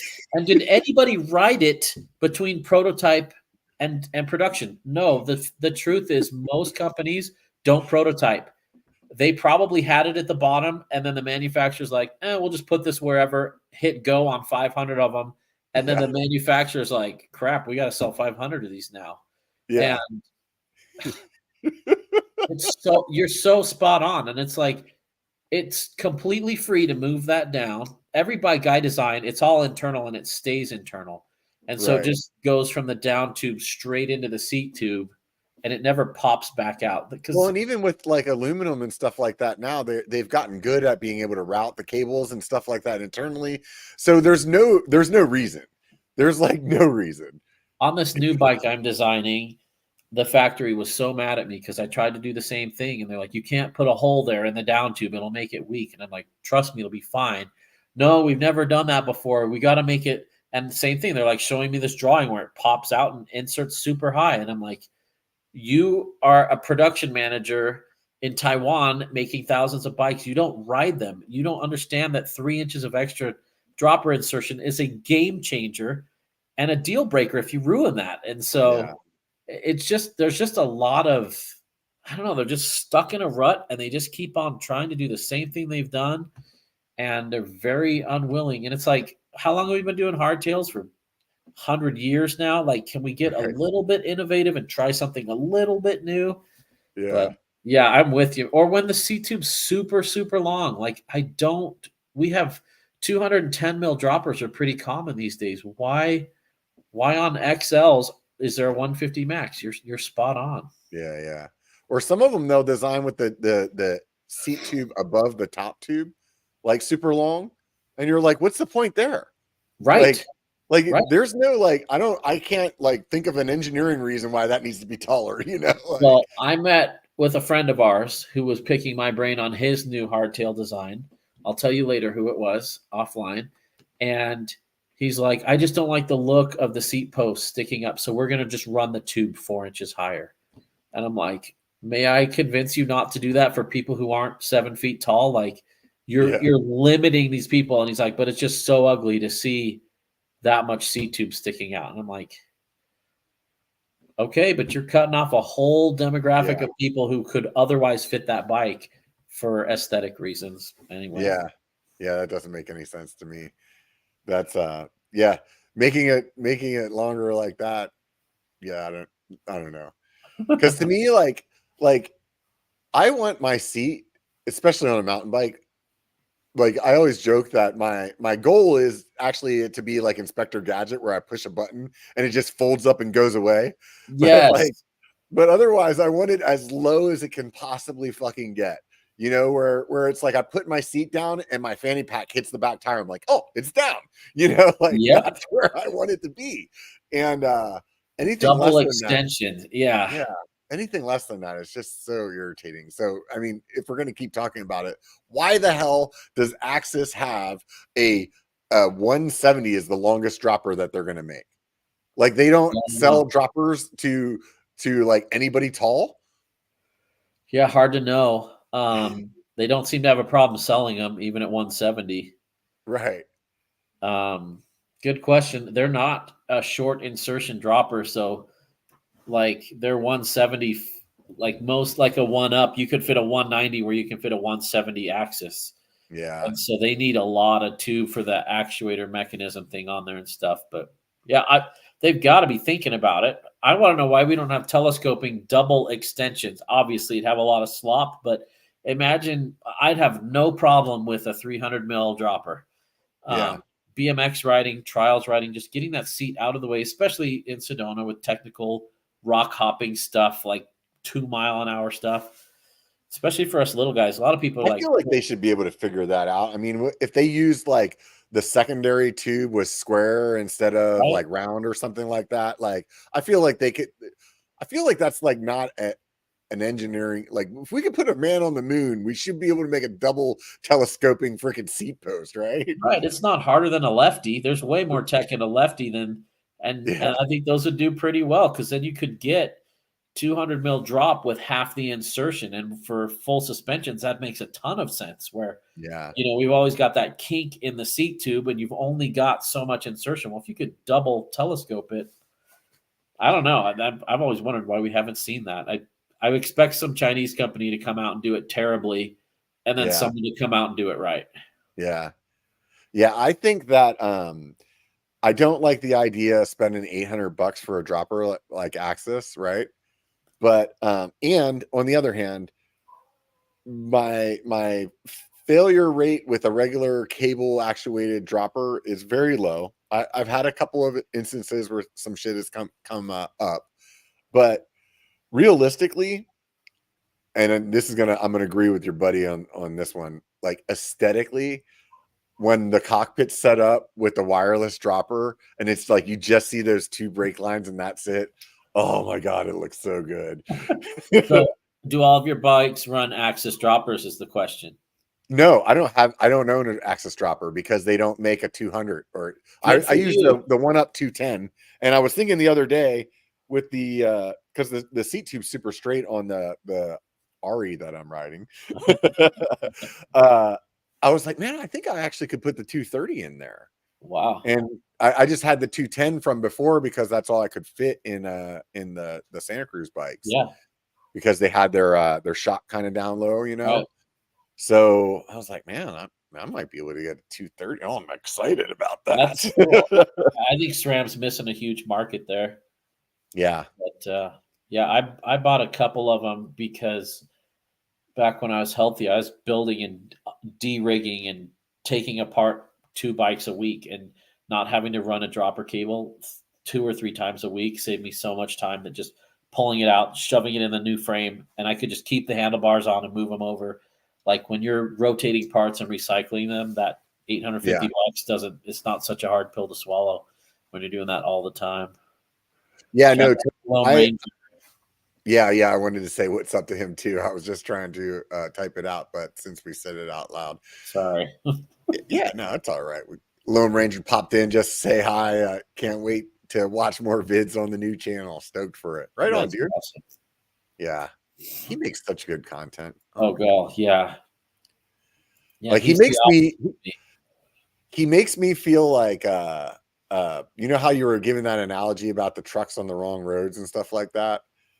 That's how I feel about me holding my camera when I watch his stuff. I'm like, I'm like, oh, I got this Raptor, but I'm driving it on a gravel road. He does so well. He's so professional. But there's room Yeah. for all of us, even the hacks like you and me. You're not a hack. Look at your background. You look great, man. Your videos are so dialed. I'm just like, hopefully the information is why people come here. It's definitely not the actor. It's definitely not the beauty on the screen, and it's definitely not my film skills. I could make my things prettier, but I'm like, nah. We'll just leave it up for the info, and hopefully they come because the info is good enough to keep them here. Well, I mean, it worked. I mean, I mean, I don't even know how many subscribers you got over there on Hardtail. I know the last time I talked to you it was around 50,000. Where are you at over there now? Yeah, we're at 68. We're almost at 69, and I was hoping to get the 100,000 plaque, and then I realized it's not healthy to base your value as a human or your business in that thing, Yeah. especially because I'm pretty bad at following all the things that help you get more subscribers. And Yeah.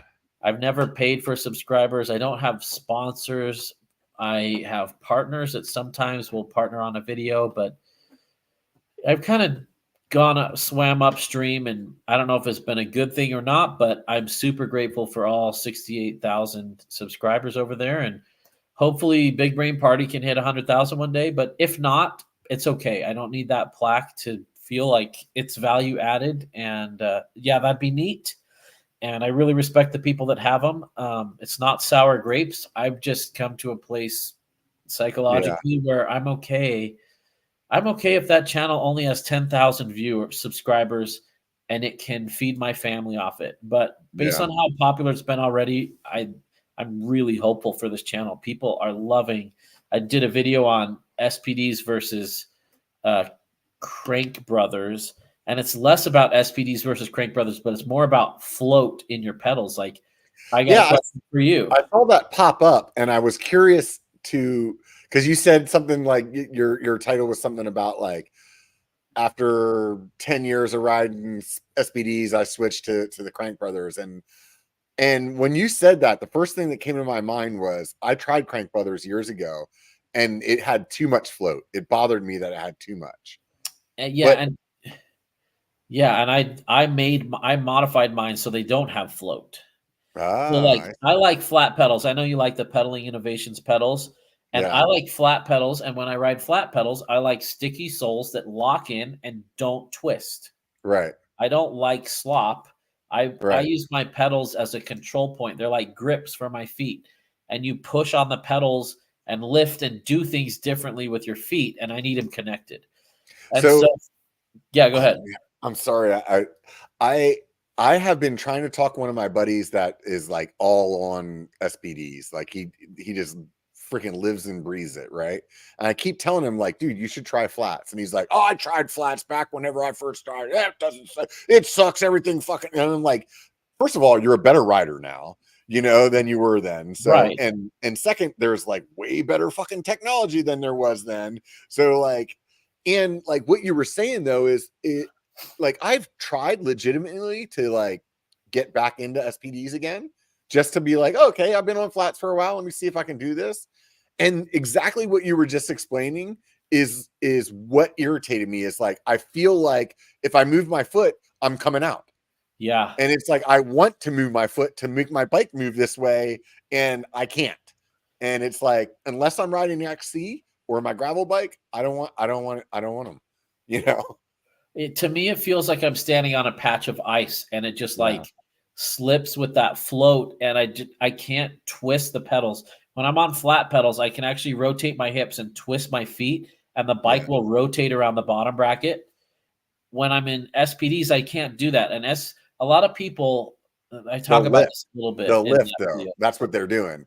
Is Yeah, they're like, and what you're doing like body mechanic wise is probably not as good for your like your weight placement of your wheels and things of that nature to like overcome that, you know? yeah, yeah, and so I think a lot of people, I mentioned this a little in the video. I think a lot of people think that the purpose of pedals is to have something to stand up on and not slip off of, or to make the bike go. And they do need to do those things, but when you start treating it like a control manipulation point where you're weighting and pushing the bike and changing the pedal orientation depending on the terrain, it starts to become a lot more important how your feet interact with that. And if you want a locked on feel like 510s on a spiky flat platform, or if you want like to be able to pivot and move, and there's no better answer.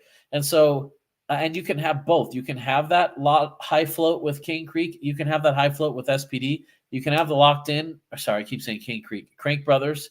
And you can also have the locked in with SPDs if you get platforms with pedals. So it's not that one's better than the other, but I think it opened up a great discussion about people thinking about float in their shoes in ways that they never had before, because they think, well, just as long as my feet don't bounce off when I'm going down the trail, that's all I need my pedals to do. But there's a lot more for them to do in there if we Yeah. really think about And it. one of the things that when I hear people say that, um, the bounce off of comment with flats, every time I hear that, I go back to me on that Chameleon on that first ride when I fucked up. And what was it? It was me. It was not the pedals, because I probably drop less pedals on my flats than I ever did in all of my years riding the SPDs. And it's all about now, it's like, oh, my feet are in the right fucking place. My weight Yes. is pushing the bike in the right fucking way. My feet don't ever come off. Ever. Like every once in a while it happens. And then your buddy that rides SPDs is like, see, I told you, Yeah. and you're like, dude, how many times did you struggle through that freaking rock garden trying to get your foot in riding with one foot in the last 6 months that I didn't? Yeah. It's like, Yeah. And I think you've got a great point. And I can ride highline on a hardtail with flat pedals and not have my feet bounce off. And but some people seem to have trouble. So rather than force my opinion on them on what they should be doing, I like on this channel, I just like to explain the pros yeah, and cons of both and say next time you buy pedals, just think about float. Do you like float or do you not like float? And yeah. buy shoes and pedals that support what you do and what you don't like. I think at the end of the day, the bottom line is do what you like that like makes you go outside and have fun. And we can all have our opinions, and our opinions can change. I mean, like 15 years, I talked lots of guys out of riding freaking flat pedals into riding Uh-huh. SPDs. And Uh-huh. then now I'm like, hey, guess what, guys? So I Right? mean, like it can change. It totally can change. But I think that at the end of the day, like do what you like. You know what I mean? Like have your opinion. Let's talk about it. Let's argue about it. Let's laugh at each other about it. But like that's what makes it fun, but let's not like hate the other people because it's like, oh, you're just doing, like those people are just all wrong, like I don't know. I feel like too much of society nowadays is like trying to like just We're too really like divided. Yeah. yeah, too divided. It's like, okay, we can have different opinions. And even though I may be very like vocal and like boisterous about my opinion, I totally respect that you can have a different one, you Yeah. know? Real. Yeah. Yeah. So yeah, that's been fun. And that's the type of thing I like to do on the channel. Like I've got an upcoming video that's riser bars, and I'm gonna ride about 8 different riser bars back to back because like we just pick the prettiest ones or the one that fits our budget or whatever, and there's a huge Mhm. difference. A video I'd like to do is ride 10 different bars with different back sweep and talk about how it affects how the bike handles and why you might like one over the other. That's the idea of Big Brain Party, is like testing a gamut of things, kind of trying the whole range, getting experimental, Yeah. pulling out some theories and how it changed how the bike ride. So the next time we buy a component, we have more ideas about what we might or might not like. So that's kind of Yeah. where we're going with Big Brain Party. Did you ever watch that guy's channel, Joy of Bikes? Yeah. He did a really good video. I think he was with the Lee Likes Bikes guy, and they did a really good video on handlebars and sweep and stuff like that. And Yeah. I'm not like super knowledgeable about parts or dimensions or why they do the things that they do. And lots of times guys like you will explain something and I'll be like, that's exactly what I'm thinking. I just can't put words to it, you know? And like I would always roll my bars forward, and I have another buddy that always just giving me like the hardest time about like how my bars are all at the wrong spot. And then I watched his video, and it really like clicked everything together. It was like, oh, because my body, like geometry, Yeah. like I need that back sweep in that position, and they don't make bars that way. So Yeah. when I roll them forward, it feels right to me. Yeah. Like somebody else will get on my bike, they'll be like, this is all fucked up. And I'm Right. like, dude, if I hold yours, it makes me feel like I'm like riding like this, you know, Yeah. like I can't handle it, you know. So Yeah, so that's the kind of nerdy stuff we like to talk about and kind of challenge the status quo. And I know 99% of all bars have the same up sweep and back sweep, but is there merit in looking at the alternatives and the less popular stuff? So we're not afraid to swim upstream a little bit and talk about that stuff. And then we have further in-depth, even nerdier deep dives after each video over on Patreon for those that want to, you know, if it sparks some new ideas that they want to talk about and we all converse with that together. We'll see how it does. I'm very hopeful. People have responded really well to the one video I have out there so far. So I'm curious that your what was your decision to go with Patreon and not members? YouTube takes 30% of your income. Uh-huh. So just the financial reason. I can't put food on the table if they're taking 30%. I'm in full transparency, like just barely squeaking by. Fortunately, I made some good financial decisions before starting YouTube, and I had a real job and I saved a lot. But for the day-to-day, YouTube's a terrible. The way I do YouTube's a terrible way to feed a family. And I that's was just wondering, I'm not like asking for more money out of pity. That's my decision. I chose to do this, but like I've got a $2,000 dental bill coming next week because I don't have dental insurance because I'm a YouTuber. And so that 30%, I'd feel that big time. Yeah, in my mind, I just question whether or not you can get more there, like more people, because you're not asking them to like go to another platform. I'm kind of doing an experiment right now. So I have Patreon and I started memberships on my channels as well.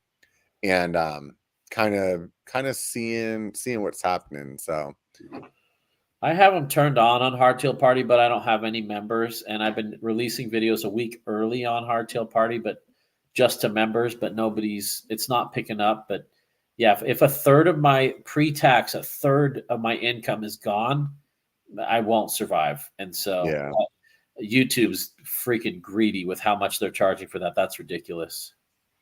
Yeah, it seems like a little like they're really dipping in the pockets of the creators at that point. Like I feel like obviously they're making enough money on their ad revenue, you know. But if it was 10%, I'd consider swapping. Yeah. But because the main reason that I really started like leaning towards it was financially, like the percentage doesn't matter as much to me because this is, you know, I still have the day job, you know. But I think for me, I started thinking that it may be easier for people who've already like, hey, if you've done a super chat once, if you've, you know, done anything like that on the YouTube platform, like they already have all your information, like you don't have to go somewhere else and fill something out. But yeah, I don't know. Yeah, it's tough getting them to join another platform, but I would say YouTube, my numbers, I'll share my numbers offline with you, but YouTube alone, I'll share them with the public. So I've got 68,000 subscribers. I don't remember how many views I get a month, but I make about $1,200 to $1,400 a month off of YouTube ads. And that sounds awesome. And it is awesome unless it's your income. Yeah. You know, I'd make more working at McDonald's as an entry level job. That's what 12. That's not even 20 grand a year. I shared it recently on this channel, I think last year on the biker bar with the YouTube ads on the biker bar. I think I made something like $1,200 on the biker bar channel for doing podcasts all year long. So it's Yeah. like the only reason I'm doing this is because of the people that are doing the memberships, you know, like Yeah, and I don't want to whine. Like I get yeah, paid to play with bikes. I get sent the world's greatest things and I get to yeah, keep them and I get to play with them. So there are tons of perks. But without Patreon fortunately makes yeah, more for me than YouTube does. yeah, And yeah, so without Patreon, I absolutely could not do this. And I'm a little scared to, well, plus the biggest thing on Patreon is my bike consultation, and I couldn't do that through YouTube uh, memberships. yeah, So Patreon's never going to go away for me. And I have a couple other cool things I'm going to sell too that I'll be selling through Patreon, not through YouTube. But 30% of that, imagine you only make, let's say, 15 grand a year, and then YouTube takes 5 grand of that. yeah, Now you're making 10. Like that's significant when you're hustling and putting out yeah, content and selling ads for them. And so when it's your bread and butter, when it's your business, that 30%, imagine getting a 30% raise at work. yeah, I yeah, mean, exactly.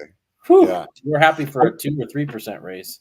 Right. And I think the reason that I like to talk about it on here is that I think generally speaking that most people assume that because you have a channel and if you're like get a sponsorship or you're like getting these bikes, like they assume that you're making like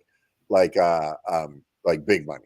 Like you're just like you got a Lamborghini and Mr. Beast is like on your in your Rolodex, you know, like just people just tend to assume that if you have a channel over 5,000 or 10,000 subscribers that you're rolling in it. And it's just not the case, you know. Yeah, I think people are a lot more educated now, and we've been a lot more transparent. And I always feel bad talking money, except I think it's good for people to hear and be like, oh wow, so maybe I have 20,000 subs, and I'm hoping to have 60 one day. I may not be making a whole lot more money than right now when I have 20, and so hopefully it can help people have healthy, realistic expectations about what to expect. But I can support a family because of my patrons and my bike consultation service where they work with me and they pick my brain and I give them a list of about 10 bikes that I think would be great for them. Then we go back and forth and whittle that down. And they can even send me classified ads that they find on Pink Bike Buy and Sell and say, do you think this is a good deal? And I'm able to spot components on there that they wouldn't spot that are totally clapped out or a Yeah. totally great deal. And so they're able to take my 25 years of knowledge, buying and selling bikes and being in the industry and capitalize that in their next purchase.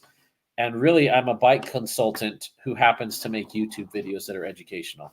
Yeah, yeah, I know that's rad. Earlier you were talking about all your bike design stuff, and I was like, maybe this is the future for Steve.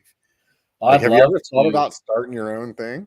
I don't want to run a bike company Yeah, because it's 1% design and 99% shipping delays and talking to customers and telling them why your bike's not there. And then the bike comes in and there's a shortage of forks and you can't get it put together. Like, I have zero interest in that.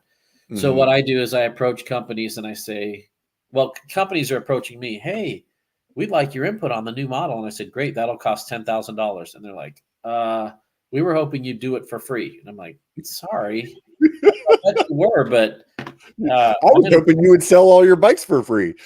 yeah, right. These are big bike companies that you've heard of, and I'm just like, I'm in a cool spot. I've ridden over 100 modern hardtails, and I've learned so much from how each one rides that I have some pretty cool input that I can share with people, and I'm not just going to just give that away. And so my approach is I'll work with a company and say, hey, I'm thinking about designing a bike. Do you want to partner together?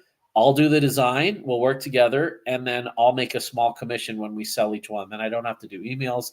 I don't have to Yeah, do anything other than design it and ride it when it comes. And that's the way I've been able to make it work. But running a bike company sounds like an absolute nightmare. yeah, yeah. So it sounds like you got your thing, the hardtail consultation service, huh? It's not just hardtails. I consult on full suspensions too. Yeah. Yeah, people don't see it on the channel, but I go to every outer bike and I ride.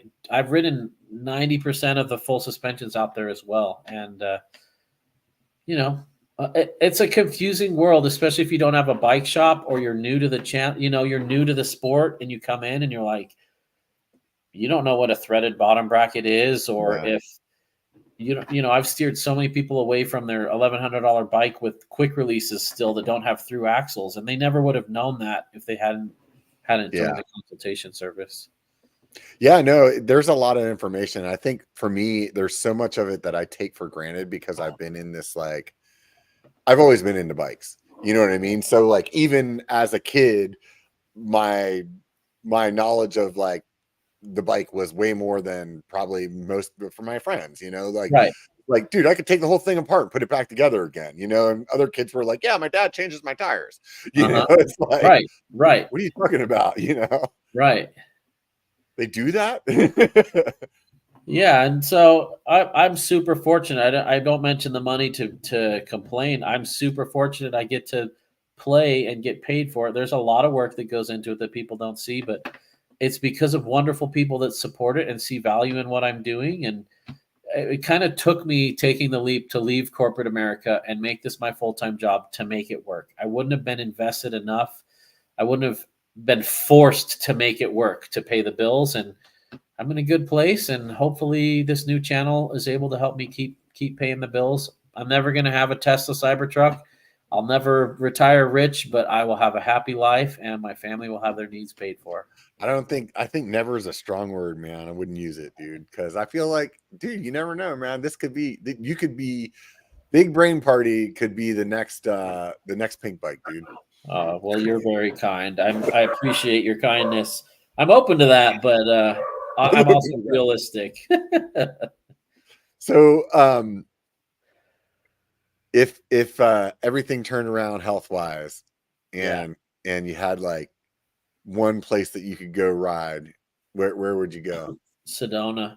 Yeah, you're That's there, why I huh? moved here. I love the riding here. I love trialsy stuff. But you know What what? trail It's you in? what's that? What would be the trail that what's the trail you think about the most? Oh, it changes every week. It really does. And we have 200 miles of trails in town that I don't have to drive to the trail. I can ride my bike and be at the trailhead in 15 minutes. It's just there's nowhere like that for me. And I like the rocky, slow stuff. I like riding slow. But that said, I really like if I'm on the right bike, I like almost any trail. And so I like riding Kansas City with hardtails with a whole bunch of other guys. And to me, it's more about the social and being with people. And I really like the bike packing. It's less about the trail these days and more about my company and clearing my head. And honestly, I'm just grateful for any day I can pedal a bike that I'm not picky about the trail anymore because you don't value your health until you don't have it. Hmm. And man, I would give anything to be able to ride once a week. That would I would love that, but I'm Hmm. simply not there. And so I'm pretty thankful to be on a gravel road or riding on the grass or riding my commuter e-bike on the pavement. That's a good day for me. Yeah, But there are some really special trails out there. I'd love to ride the Philippines one day. Just I love the people there and I hear there's good riding.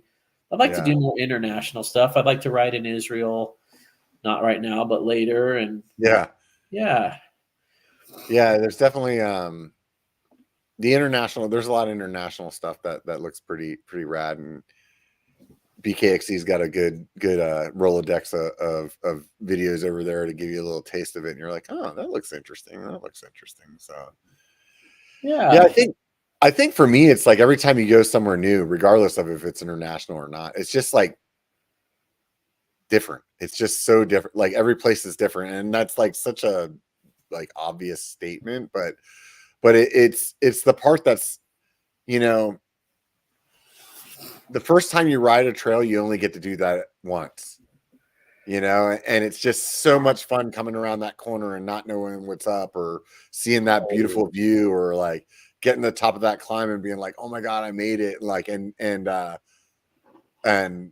unless you travel, you don't get to experience that anymore. You just keep doing the same thing and the same thing.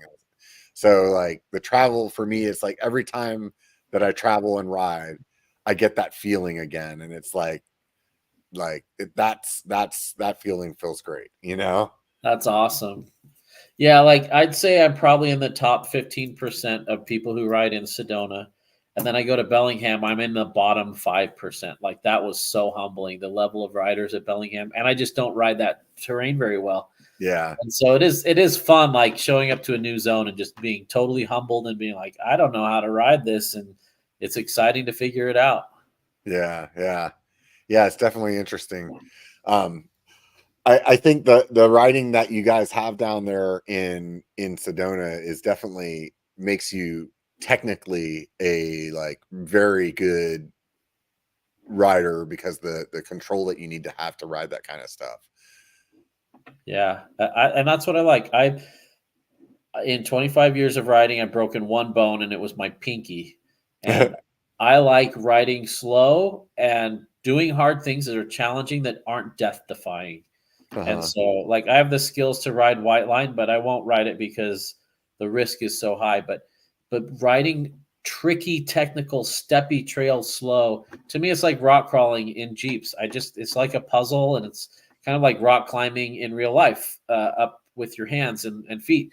I just kind of like the puzzle of picking it apart. But there are some days I just want to spin for 3 hours, and what a great sport. We can all enjoy our favorite flavor, and I know I do a lot of emphasis on this bike consultation, having the right bike for the trail, but bikes are so versatile. You can ride any bike on any trail and have tons of fun. And sometimes we focus a little too much on the gear and think, oh, if only I had access, I'd be enjoying this ride more.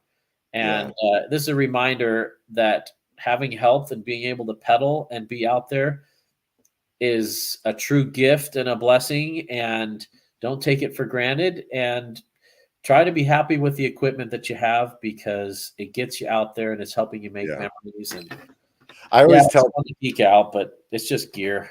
I always tell people that the amount of fun that I had in 2016 when I started my channel with I don't know, at that point, that would have been a 10-year-old Cannondale lefty on the trails that I was riding. The amount of fun that I had there compared to, I don't know, this is probably like a $10,000 build that I have sitting in front of Right. me. And it's still, the fun is no different. Like this does a lot of things a lot better, Yeah. but the amount of fun that I have is no different. Like, Right. so Yeah. like that is 100% where people start trying to like really get locked into, I need to get this more expensive thing or this better thing. It's going to make it better. It doesn't make it like, it doesn't make it more fun. And that at the end of the day is what I'm pretty sure everybody's out there doing it for I fun. hope so. You I know? hope so. Yeah. Yeah. Otherwise, it doesn't. I don't know. I mean, That's a great thought. Let's return to the fun and sure, let's geek out on parts, but let's remember why we do it in the first place, to be with people, to get yeah, exercise, to be in nature. Whatever your thing is, don't let gear or ego or aesthetics get in the way of why you started riding in the first place. yeah, 100%, man. Dude, we're almost at 2 hours here, and that's always easy with you, dude. I Time really flies. appreciate you taking the time to sit down and hang out with me, and it's been a great conversation. Hopefully, we can catch up on at Sedona. I know it gets busy, so things don't always work out that way, but I feel fortunate that I got to spend 2 hours with you tonight. And any of you guys that are listening that haven't already gone over to Big Brain Party, go do that. Honestly, the link's in show more. If you're listening to the podcast, you can click it in there. Just go over there, hit subscribe, and it doesn't cost you anything, and it'll make Steve feel a little bit better about his house payment next month.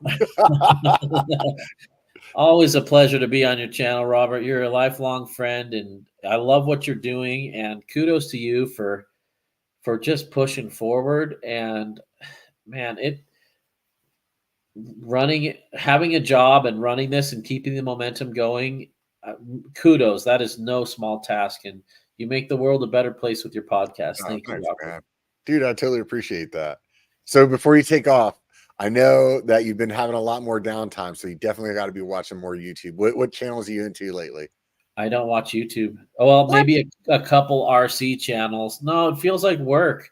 I Yeah. will say, I've been watching as I got into the RC stuff. It's fun to watch a new topic with fresh eyes. I'm a learning nerd and teaching nerd. And so I Yeah. love remembering what it's like to be the learner. And so, no, I've been reading a lot of books, resting a lot, listening to a lot of music. A lot of my recovery is involved in like meditation and calming down and keeping a low heart rate and not getting excited. And it's embarrassing. I don't watch other mountain bikers' YouTube channels. I haven't been on Pink Bike in probably 4 months. It just isn't appealing to me anymore. And I'm trying I've to never bring been a pink bike balance. person, so the only time I go to pink bike is when I want to buy something or sell something. That's really the only reason I ever go there.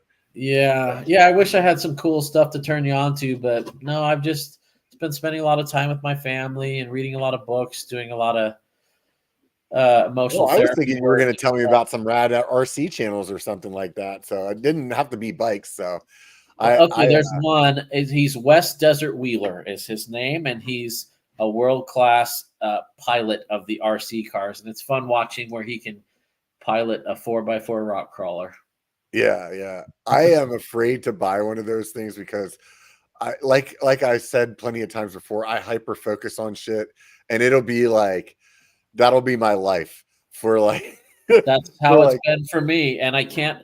I resisted modifying mine for a year and a half, and then my buddy's like, "Let's just do this quick mod," and I'm like, "No, I will not be able to stop." And sure enough, we did the quick mod, and then the whole thing's totally custom now. And but if you ever get hurt or you can't ride your bike and you're missing the joy of that, that is the closest thing I've found to the community and the nerding out and modifying and having fun and going out and being with people. It's been a mental health game changer for me, and yeah. it pulled me out of a pretty deep depression. So Yeah, yeah, keep that in the back of your mind. yeah. I think also like I like creating things and I feel like it would be fun to film. Like to like really like take cool shots and make it Yeah. look like it's a real truck or like Yeah, there's some cool stuff with that. yeah. Right on, man. Well, like I said, man, it's been awesome talking to you. Really appreciate it. All of you out there, please go over there and hit subscribe on his channel. And if you haven't subscribed to any of mine, do those two. That would be great. It makes me feel good as well. Someday, by the time I'm like 96 at this rate, I'll get that fucking silver plaque and and everything will be right in the world. Then I'll be like, okay, got it. That's it. Game over. Anyways, if you guys are going to Sedona, do me a favor, swing by the Tasco 10 on Friday, 12 to 2. I'll be there, or show up at 2, ride bikes with me, or show up at 5, drink beers with me. It doesn't matter. Swing by Tasco. Otherwise, I'm definitely going to be probably around the RE10 a little bit. I'm going to be trying out a bunch of their bikes. And like I said earlier, man, they've dropped a bunch of new stuff. So head over to their website, take a look. And if you want to pick up some Tasco gear, I bet you if you're at the tent and you tell him, hey, I want to use code biker B1KER, maybe he'll still cut you a deal. If not, you can always go to the website and just drop that in there, save 20%. So hey, Steve, thanks again. Really appreciate it, man. All of you, if you want something for free, just remember it only takes a bike to be a biker. Get out and be one.